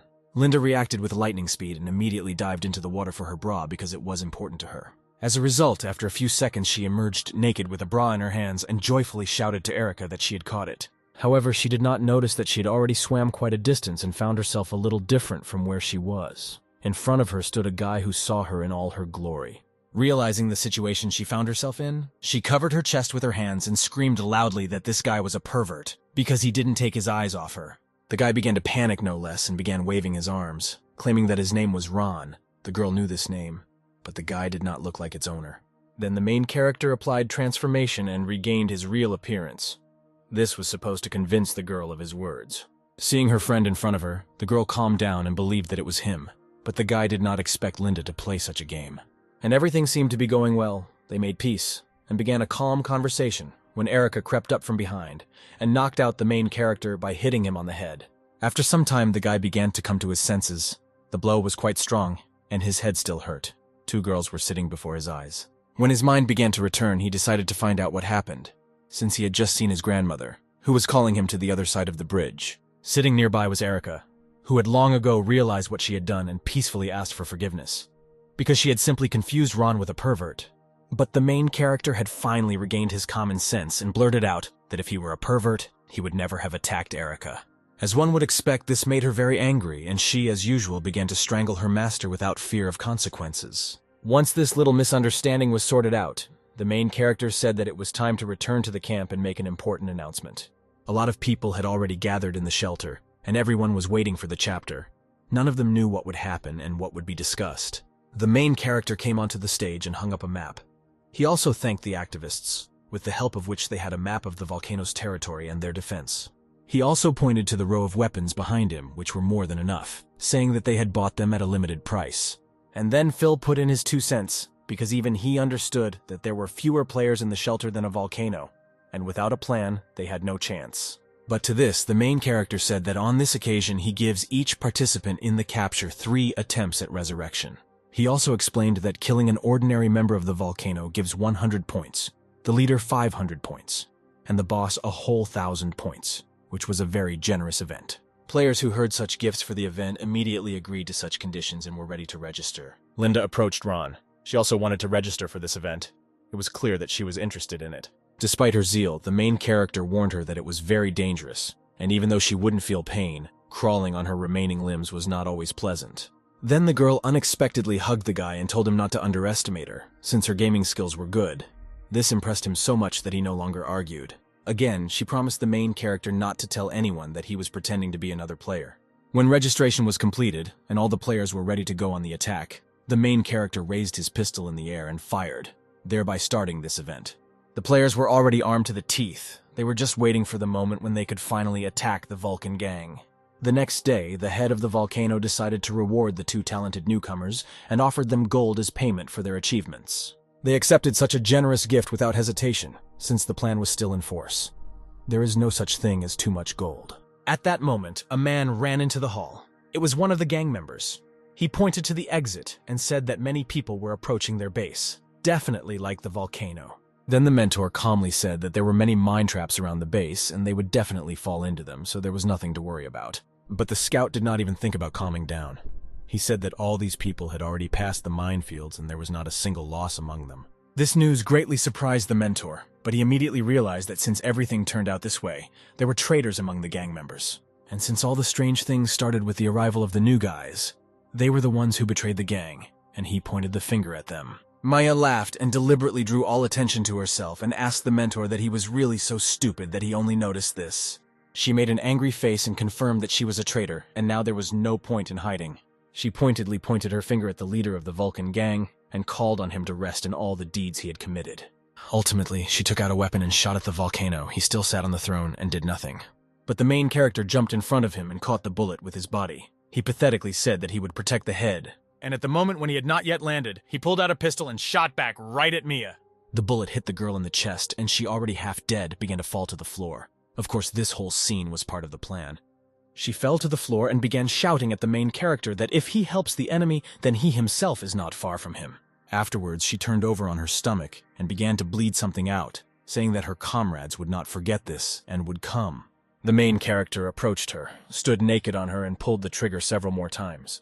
Of course, he could not have done this. She would have died anyway, but she was causing too much drama, which was unnecessary.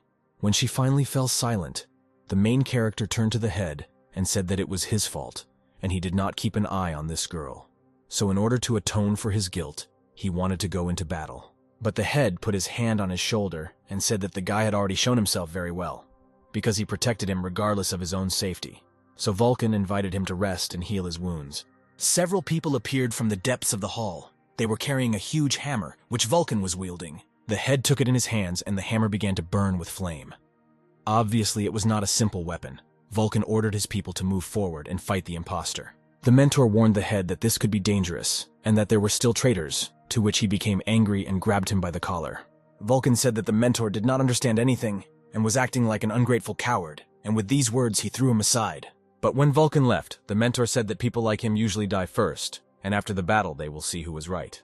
The main character sat opposite and told him that he would die anyway, regardless of the outcome of the battle. The mentor did not understand why on Earth he would die, because he had done nothing wrong, and he wanted the main character to explain his words. The guy explained that Vulcan would kill him in any case because if he loses it turns out the mentor was right, and if he wins, then the mentor lied to him. These words made sense because Vulcan was a cruel person, so the mentor did not know what to do and asked for advice. The main character put his hand on him and offered to rob Vulcan and divide everything equally and then go home. Two groups of people stood opposite each other. A big battle was about to begin, and they were waiting for orders. Vulcan said that these people were too few to defeat the Vulcan gang and offered his fighters 3 crystals for each killed. And after his words, a massacre began. A large bunch of people began to kill each other. Everything was involved there. Edged weapons and firearms. Linda also participated in this battle and without much difficulty killed the enemies one by one. She still didn't understand how this game could be so real because she killed and saw the insides of her enemies. Suddenly a sword pierced her chest. One bandit lurked behind and attacked her from behind, and this attack worked, which he was glad about, because the girl was strong. But when she was supposed to die, something went wrong and the bandit did not immediately understand what was happening, because usually this did not happen. The girl was engulfed by a greenish light, and she began to come to her senses. The bandits did not understand how this was possible. Linda came to life and was ready to kill her enemies again.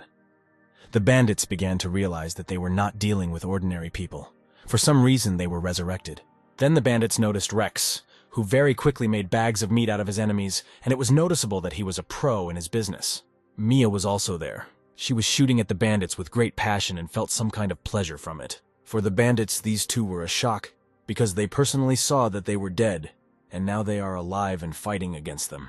Chaos began on the battlefield, and the head of the Vulcan gang himself stepped onto the stage, because he was tired of looking at it, and he furiously hit the ground with his hammer.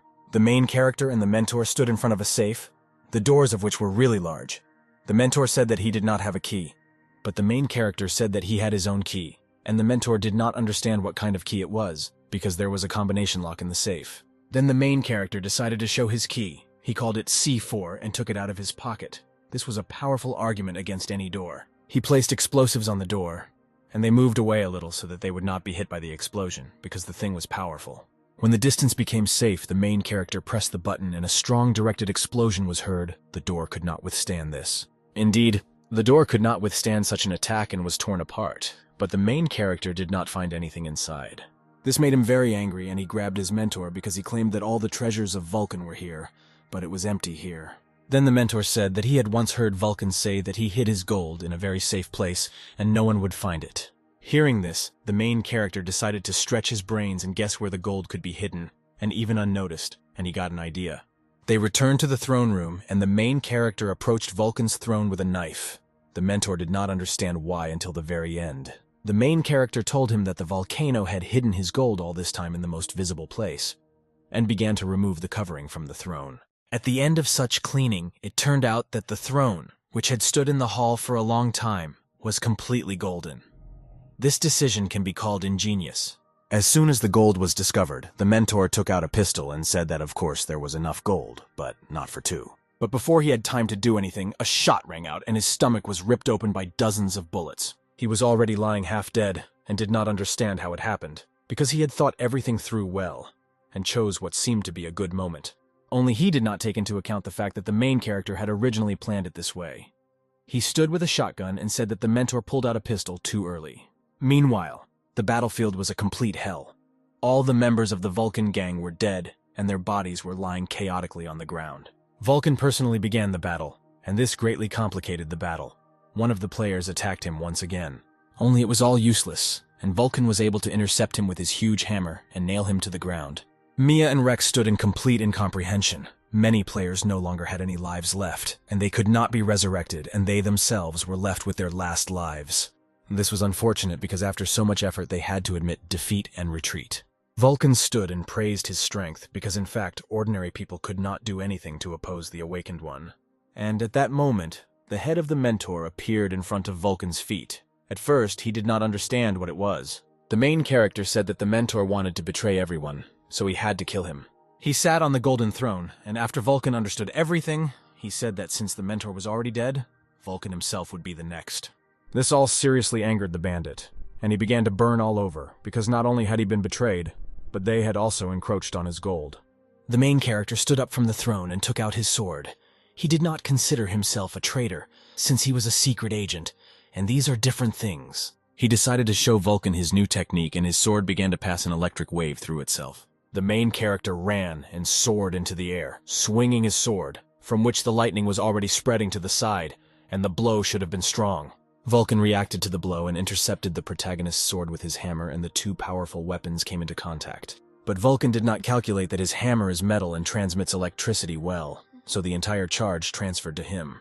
Because of such a strong discharge, the mask that Vulcan had never taken off fell from his head to the ground.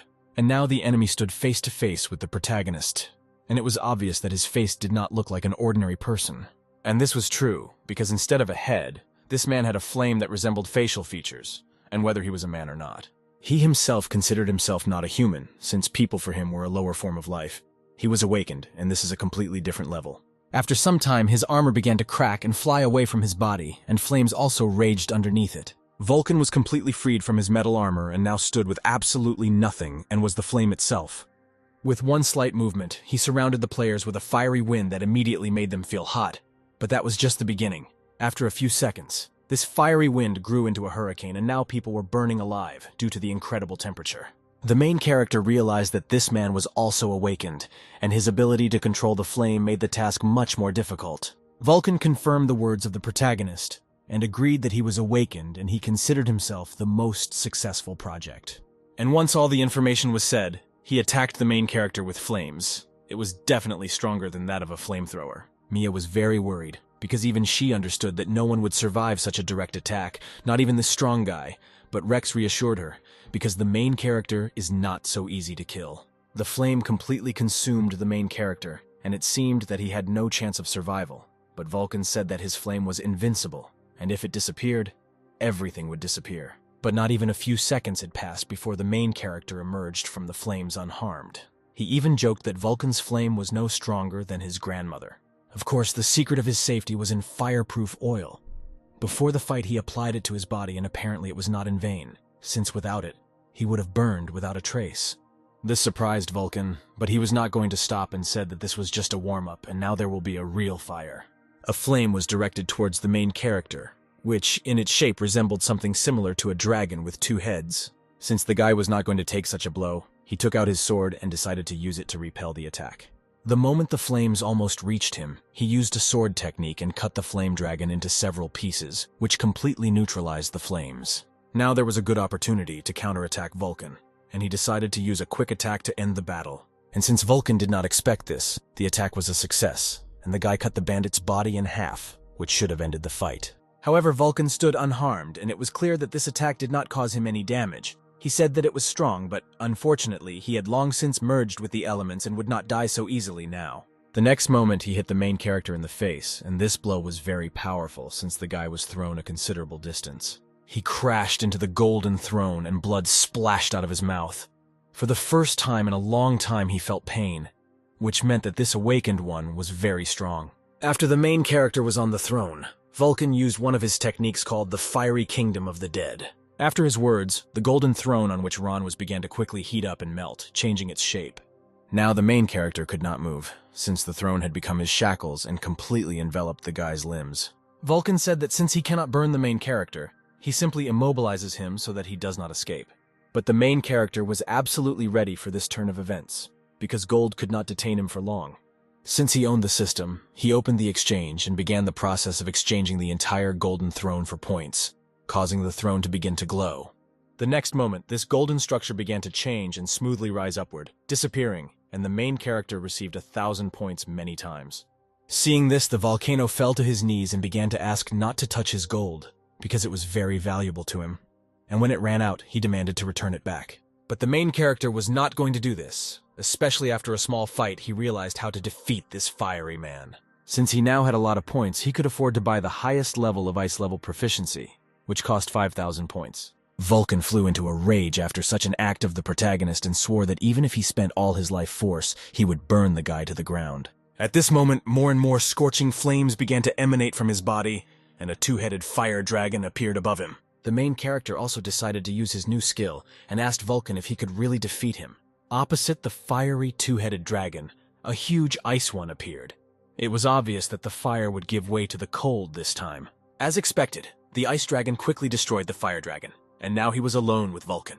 The bandit himself did not understand how this happened, because just a few minutes ago he had a complete advantage, and now he lost. And after realizing his helplessness, Vulcan accepted his defeat. The ice monster crashed into him with all its strength. Now, in the place of the once formidable bandit, there was only a frozen statue. He clung to life until the last, even if he accepted defeat. It seemed that this did not mean the end, and at some point the ice would crack and the flames would flare up again, but the ice cracked and the ice statue began to crumble. In the end, it was a victory, and the players were very happy that this battle was finally over. They praised the main character.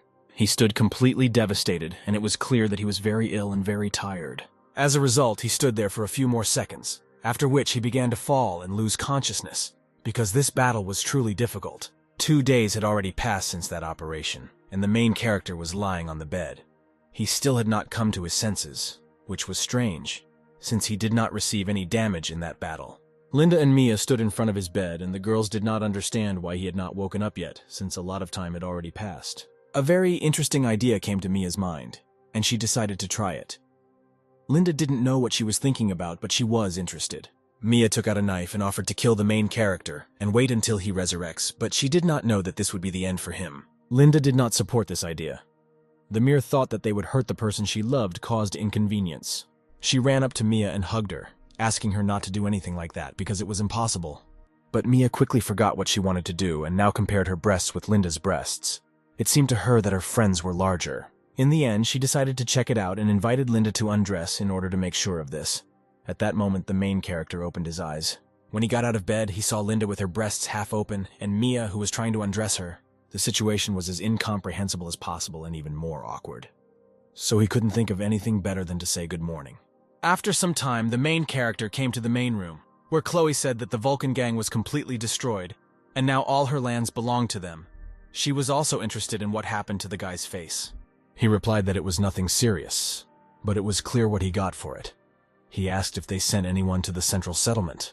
Chloe said that she temporarily suppressed the spread of information about their victory, and that was the right thing to do, since the Vulcan gang's arsenal needed to be reworked before Drac decided to rebel. She also said that 2 adventurers, or players, had gone missing in recent days and had still not been found, but it was not anything serious. At this time, several tied-up people were sitting in a spacious room with torches burning around them instead of light. These were the same missing adventurers, Phil and Tim. Someone began to enter the room, and they began to ask to be released. A very beautiful girl in a revealing outfit stood in front of them. She was surprised that these people were able to defeat the Vulcan gang. Seeing such a beautiful girl, the guys immediately started drooling. They thought that she was a new non-player character, something like a sexy villainess. The girl took out a whip and introduced herself as Elsa.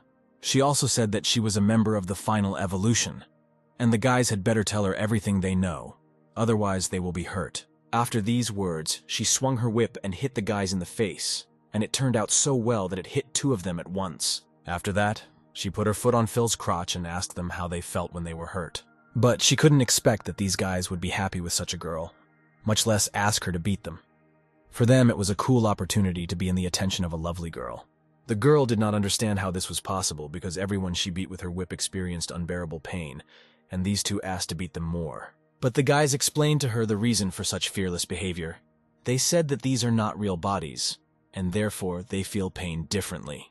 But unfortunately for them, Elsa turned out to be quite smart and quickly realized that their consciousness was in these shells, and this explained their endurance. The next moment, electricity came out of her hands, and the guys began to feel not very good, and Phil had a bad feeling about it. Meanwhile, the electricity that the girl released from her hands only intensified and began to come out. At the end of this procedure, the guys lost consciousness, and the girl was happy, because now she had their help. She will sneak into the shelter. Meanwhile, the shelter was thriving. There were noticeably more players, and 2 girls were walking around the territory. These were very good-looking girls, and they also came up with the idea of looking for handsome guys while they were walking. Phil and Tim came out to meet them, but at first glance it was clear what had happened to them. And now they were behaving strangely. The girl, who did not understand this behavior, thought that they were approaching them and approached Phil, after which she hit him. After that, Phil showed his teeth, which no longer looked human, and attacked the girl, biting her on the neck. She desperately tried to fight off her attacker, but it was clear that she was inferior in pure physical strength. The second girl did not hesitate and without wasting time began to run away from there, while Tim rushed after her. At this time, the main character was counting his finances. After converting the Golden Throne into points, he received more than 100,000 points, and he couldn't be happier about it. Erica suddenly ran into the room. She was worried about something. Her first words were that something bad was happening on the street. Ultimately, she was able to squeeze out the main thing that the adventurers, as she called the players, turned into zombies. This news shocked Ron. He decided to go outside and see for himself what was happening. And yes, there was complete chaos outside. Players were attacking each other and biting each other. At that time, Mia was running towards the main character, and it was clear from her that she had lost the rudiments of her mind. The main character grabbed her by the shoulders and pressed her to the wall, not understanding how this was possible. Is it possible to infect a player with a zombie virus? A system notification popped up that explained that this virus only affects the brain and does not affect the body. Eventually, all players will die for real, and due to their condition, it was inevitable. In all corners of the real world, players began to go crazy while they remained in the game. Relatives and friends did not understand what was happening. Some of the players simply lost consciousness and started foaming at the mouth, as if they had been poisoned, or it looked like epilepsy. The main character fell into despair. For the first time in a long time, he did not know what to do. The system escalated the situation by claiming that they would all die. Then the main character decided to ask her if it was possible to somehow save them. The system confirmed that this was possible, but for this it would be necessary to transfer the bodies of the players to this world. The main character stood in front of the system screen and understood that only he was responsible for all this, and only he could save them. In order to transfer players to this world, the system set a price of 12,000 points and did not recommend completing such a task, but the guy could not listen to her. Ultimately, it was all his fault, and now it was his responsibility to save all these people, so he confidently confirmed this operation. The system reproached him for the lack of logic, but to this the main character replied that this is the essence of humankind. When the points were deducted from the account, the transfer process began. The bodies of the players in the real world began to disintegrate into many parts and disappear. The doctors who had already managed to hospitalize the patients were completely confused and understood that what was happening was beyond the scope of science. Mia, as usual, lay in her room and was in the game. Her body also began to gradually disappear and be transported to another world. The same applied to Rex. He was in his shelter and also became infected with the virus, so he went through the same procedure. Ultimately, in a few minutes, the players were left with only their belongings and glasses, which allowed them to transfer their consciousness to another world. All the news said the same thing. All the patients in a coma disappeared without leaving a trace.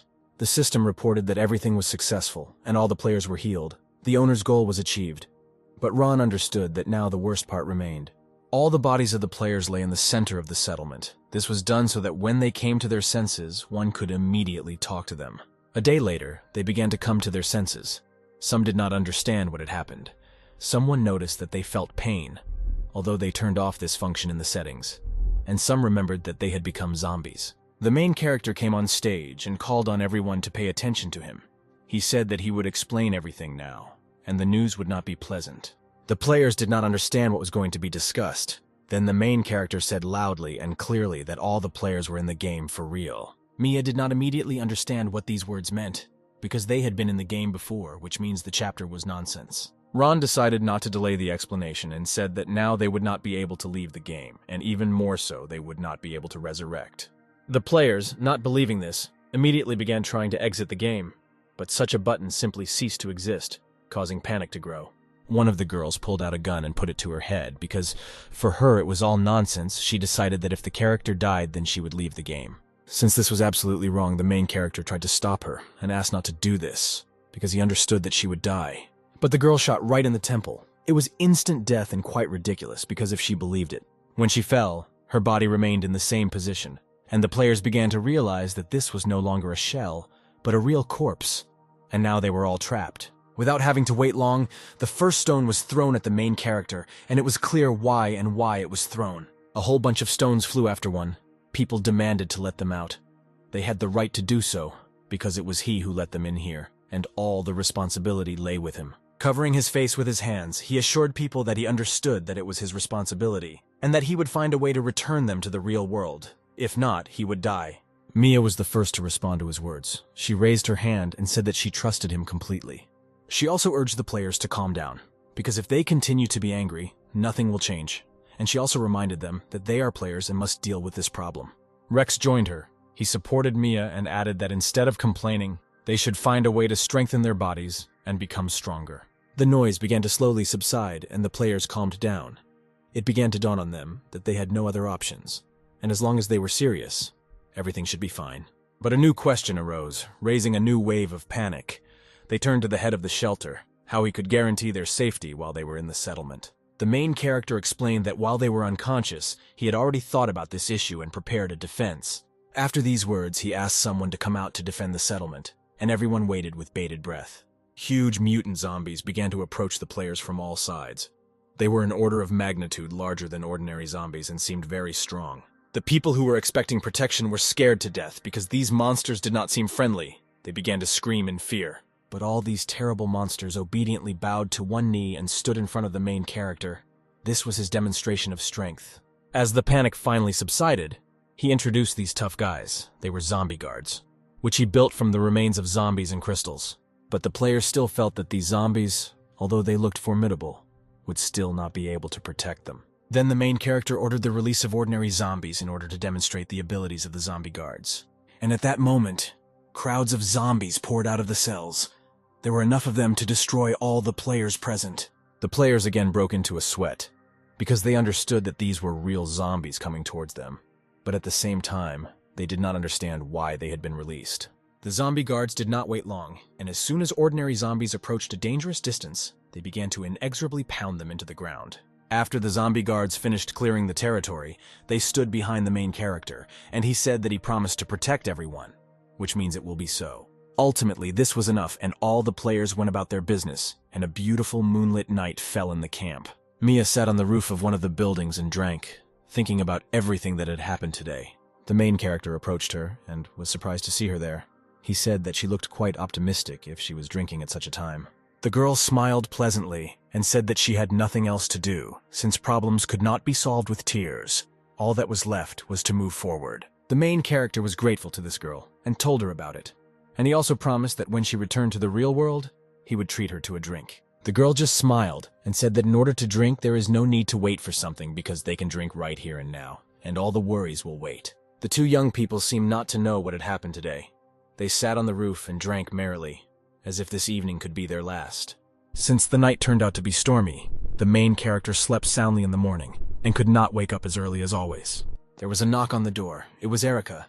She came to the main character with the news, but since he did not open the door, she decided to go in herself. From such knocks, the main character managed to wake up and was already starting to get ready when suddenly the door swung open and Erica entered the room.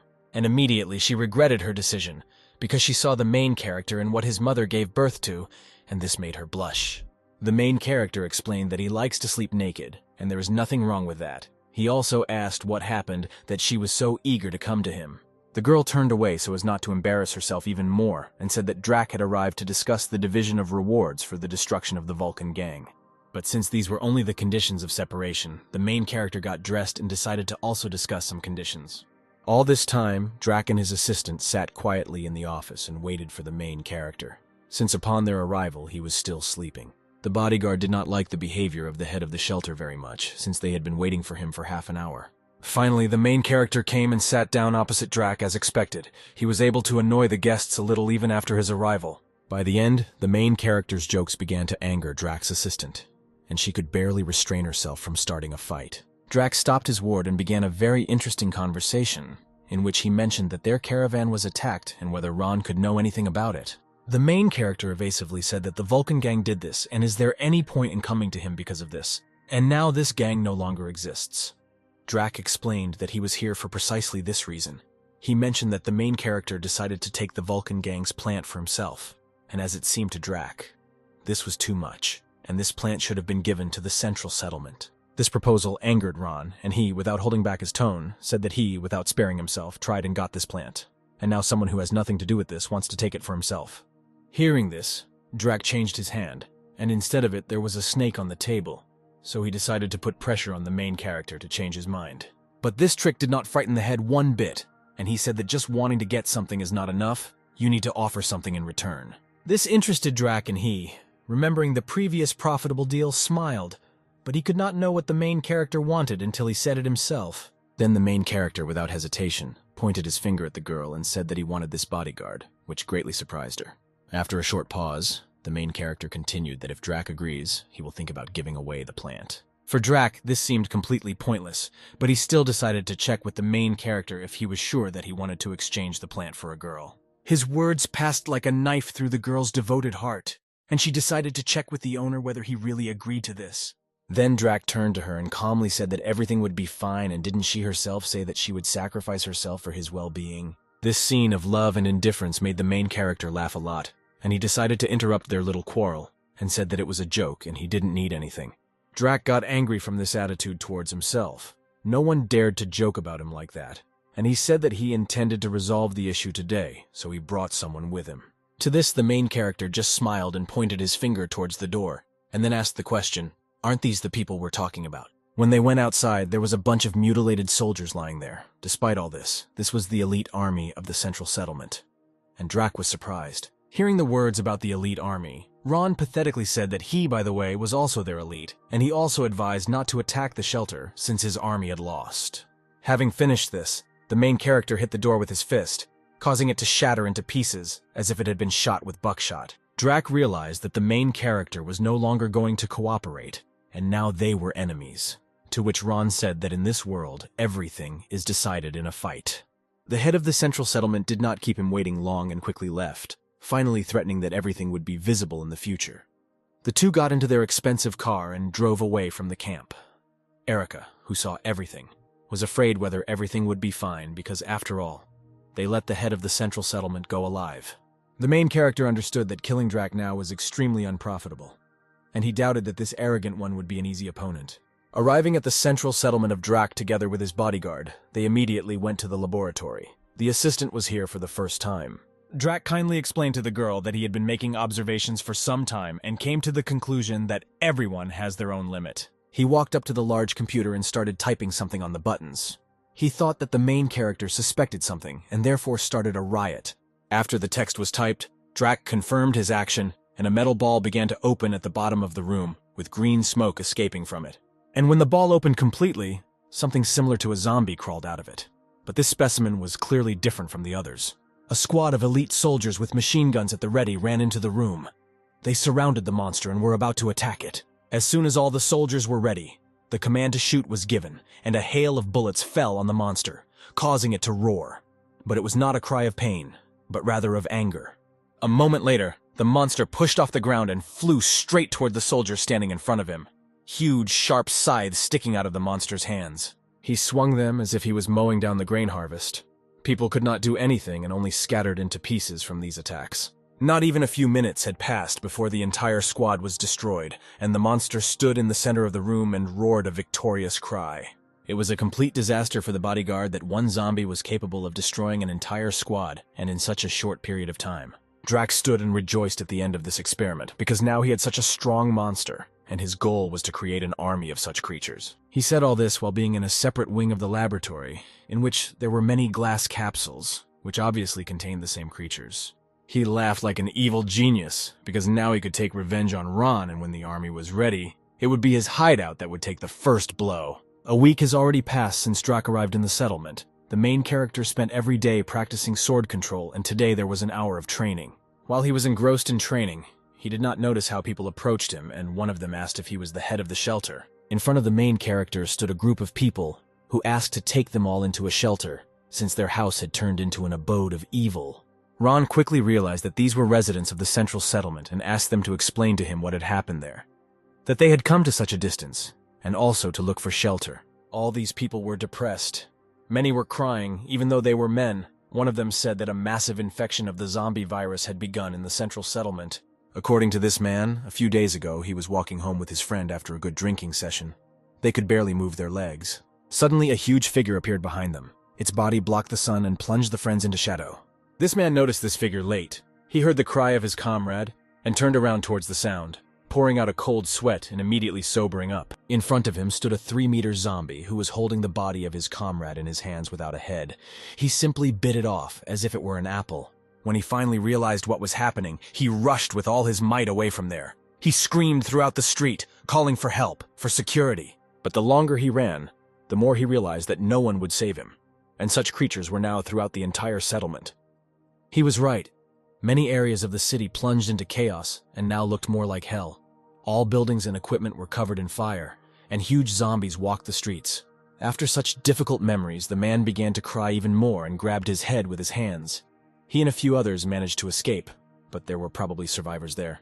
The main character still perceived this as a kind of test. He calmly asked where their army was, because in the central settlement it was not small, and they also had a leader, Drake. The mere mention of this name infuriated this man. According to him, it was because of Drac that the virus appeared, since he was conducting experiments, and one test subject escaped and the massacre began. He also said that the head of the central settlement himself locked himself in his castle and didn't give a damn about the ordinary people who came to him for help. After all that was said, this man fell to his knees and began to beg the main character for help, because his wife and daughter were still in this hell. Following him, all the other refugees began to kneel down and ask to save their loved ones, acquaintances, soulmates, because they all knew that the main character had defeated the leader of the volcano. The main character approached these people, folded his hands into a cross, and began to say that he was far from a hero and certainly not a good person. But he opened his hands and said that despite this, there was no phrase in his dictionary, leave to the mercy of fate, and he promised to kill the head of the central settlement. The next day, Ron organized a large meeting, during which he announced that he planned to assemble a team of volunteers to clear the central settlement and save people. There was a small problem with all this. The former players were now afraid to go on dangerous missions, because now they did not have the opportunity to be resurrected, and therefore it was not worth the risk. The main character understood the reason for their fear, but they also had to understand that this concerns everyone, because if the central settlement falls, they will be next in line. Erica volunteered from the crowd, even though she was scared, but she understood how terrible it was to lose dear people, and did not want to see this. The main character was glad that she agreed, but she was not a player, and he did not understand why she should get involved in this. But this sweet girl's explanation was as simple as herself. She simply did not want to sit back and wait for her death, but wanted to fight for life. After Erica, Mia and Linda agreed to this adventurous task. Although they were girls, they had very unshakable ideals. Rex also responded to the call of the head of the settlement, who asked to double the reward, because now it could cost his life. And Nika also responded to this call. Seeing such a spirit, the rest of the players decided not to give in. Especially to non-player characters, they firmly decided that they would destroy all the enemies. Seeing such a picture, the main character even shed tears because he did not expect that all these people would agree to risk their lives to help him after what happened. Nika saw this and became curious. Is the main character really crying over such little things? After this friendly joke, he wiped away his tears and asked if he was such a strong person and did not have the right to be gentle. Soon after the meeting, the group moved to the central settlement, the territory of which, by the way, was fenced with very high walls, which made it impossible to simply climb over them. But the main character clearly didn't want to do something like that. And why should he when you have several huge zombies that could serve as a battering ram? The idea of opening the gate like the good old times was a success. For such strong monsters, it was not difficult to open the gate in this way. When the gates were completely open, the main character entered the territory of the main settlement along with his entire team. He was in anticipation of a new and grandiose battle. When they entered the territory of the settlement, A terrible sight opened before them. The entire city was on fire. Crowds of infected people were roaming the streets and finishing off the surviving people. A young and beautiful girl was driven into a corner by one of the zombies, and she had nowhere to run. She could only helplessly ask the monster not to come near her. But when the zombie was almost level with her, the instinct of self-preservation gave her a second wind, and she screamed as loud as she could for help.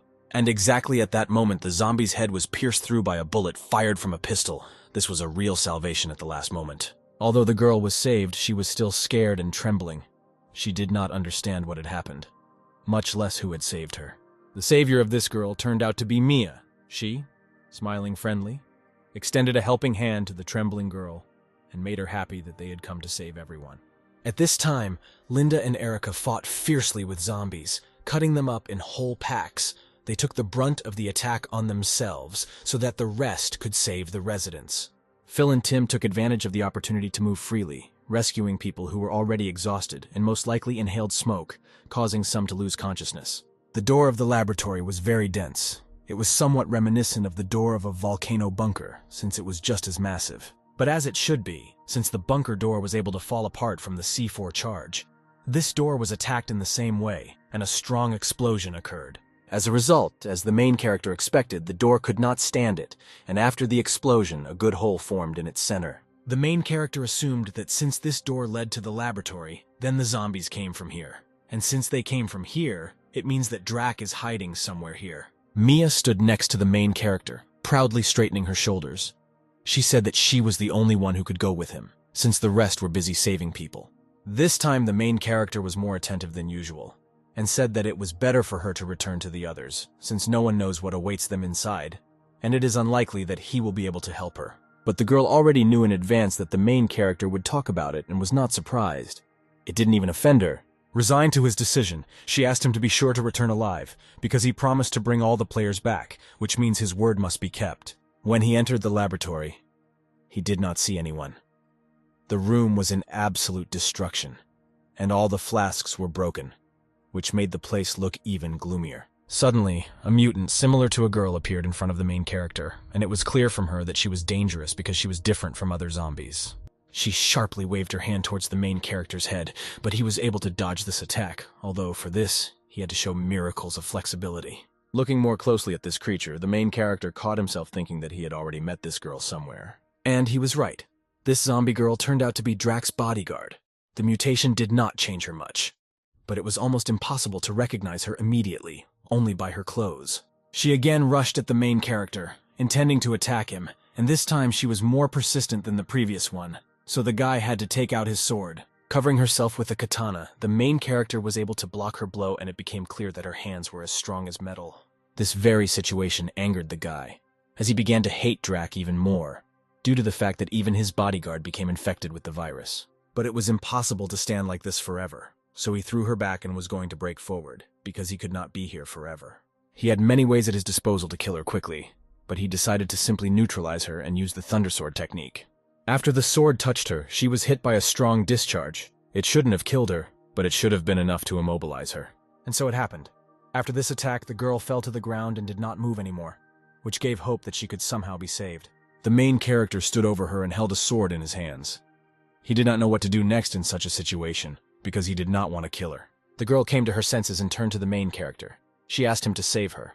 This meant that she could still think and wanted to live. Since she could speak, it meant that she was not yet completely under control of the virus, which meant there was little chance of saving her. Having logged into the system, the guy began to look for an antidote for the virus, and fortunately for her, there was such a vaccine. He quickly bought it, since there was no time to waste. Holding the syringe to her arm, he told her that the vaccine could help, but whether it would help or not depended entirely on her. Fortunately, she was lucky and the vaccine worked. The girl almost instantly regained her sanity and normal appearance, but she did not remember what happened. The main character decided not to lose this opportunity, and approached the girl very close. He told her that he saved her, and now she needs to figure out how to pay him back. The girl was glad that she was saved, but she was surprised that she was saved by the main character, because according to the idea, he should not be here. Since now she was saved by this guy, she decided to give him a syringe with a cloudy liquid, and the main character did not know what it was for. The girl called the liquid in this syringe a strengthening potion.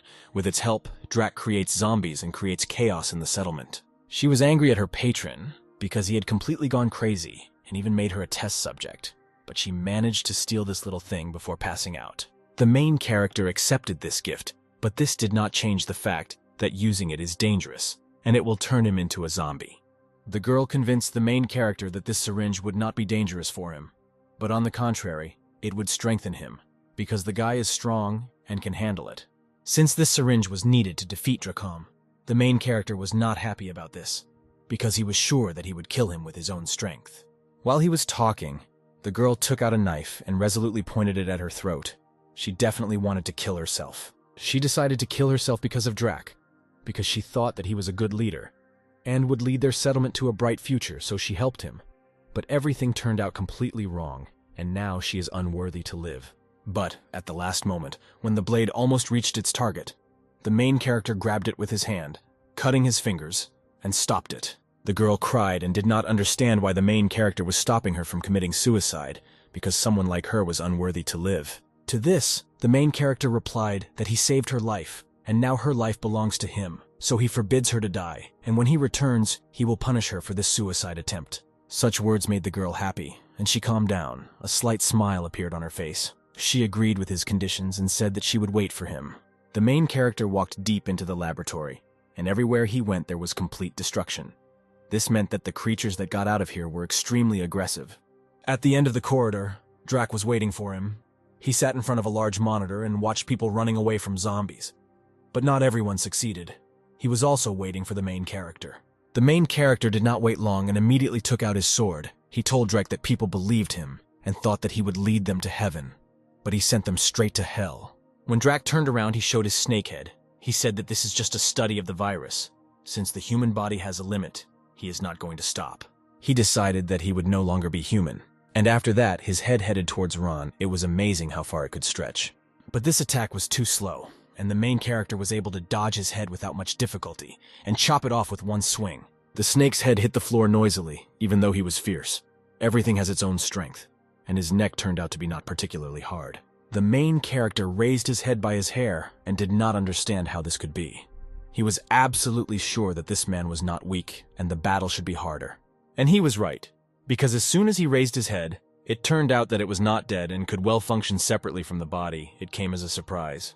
Not only was it sharp, but she also had a lot of strength. She was able to reach the main character's neck and bite him. Having torn his head from his neck, the main character saw a headless creature standing in front of him, similar to a snake, but it had many arms and small heads. This creature attacked the main character with one of its small heads. It was approaching the main character at high speed, and was in the form of a spear. And when the main character tried to dodge this attack, he realized that his body was not listening to him. It was because of the poison that got into him through that head. And when it seemed that the end could not be avoided, Mia appeared in front of him. She stood in front of the snake and blocked the trajectory of its flight with her body. It was a human shield. The snake pierced her side right through and she grabbed it, not allowing it to crawl back out. The main character did not understand what this girl had forgotten here.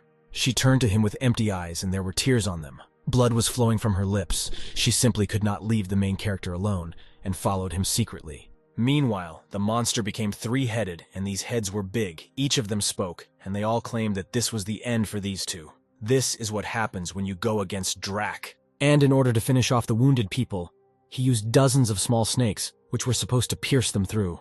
But this did not happen. Instead of what he expected to see the snakes, he saw how all his small heads were cut off in an instant. The main character, meanwhile, took out a syringe with an evolution potion from his hand. Since there was a critical situation, and even his girlfriend had died, he decided to put everything on the line.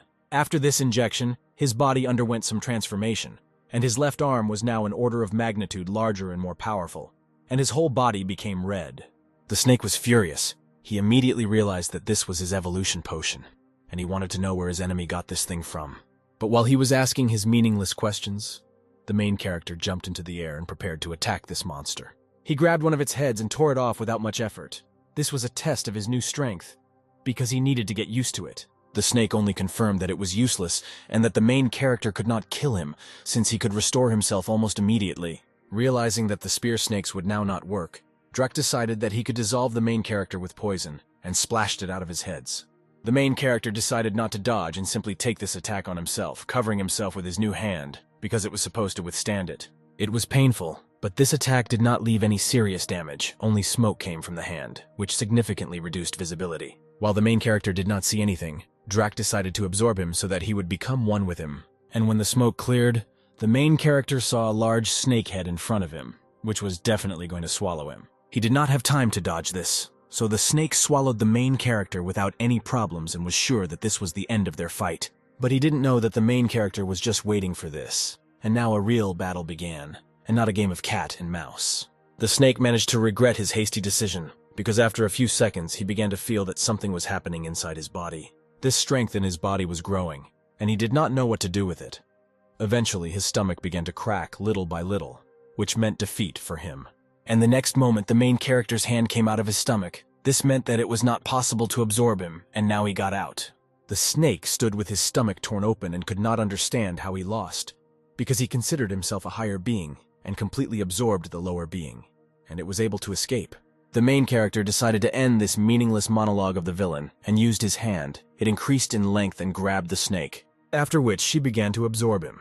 And in the end, it turned out that the Supreme Being was destroyed by his own weapon and helplessly shouted that he did not agree with this. After a short period of time, there was nothing left of the kite, and the protagonist's hand was not strong and wanted to return to its normal size. It became clear that this power had not yet been completely mastered, and now his body could not withstand such a load, and the power began to get out of control. Since he could not allow this to happen, he decided to use freezing, which was supposed to stop the effect of the virus. This helped, and after a few seconds the hand returned to normal. The main character helplessly collapsed on the floor and lost consciousness, since the use of such force took all his energy. Several days have passed since that incident in the central settlement. The main character was admitted to the hospital, where he was gradually recovering, but had not yet come to his senses.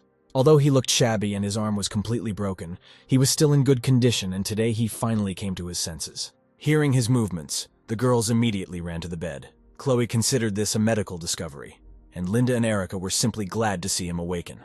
The main character was able to get out of bed and did not understand at all how he survived. For him, it seemed like a good dream, but in the end he decided to find out how things were. Erica immediately began reporting on the work done, and reported that after Ron killed Drac, the players saved the villagers. And now that all threats have been eliminated, the city is being completely restored, and it has been moving at a fairly fast pace. When the guy approached the open window, he saw a crowd of people. They all greeted him and decided to worship him as a deity for saving them. But the main character was not at all happy, because he remembered that Mia sacrificed herself, and he wanted her to see this scene. And he still didn't know her real name. And while he stood depressed and talked about it, a slipper flew into the back of his head. And the owner of this slipper was just Mia. She was intact and was already able to recover, and now was also with her, who was holding her. Seeing Mia, the main character was again ready to cry, because he actually thought that she had died then, and he would not see her again. And here she was, right in front of him, alive. She was angry with him that he forgot his promise, since they agreed to have a drink after it was all over. And she also told him to remember her name.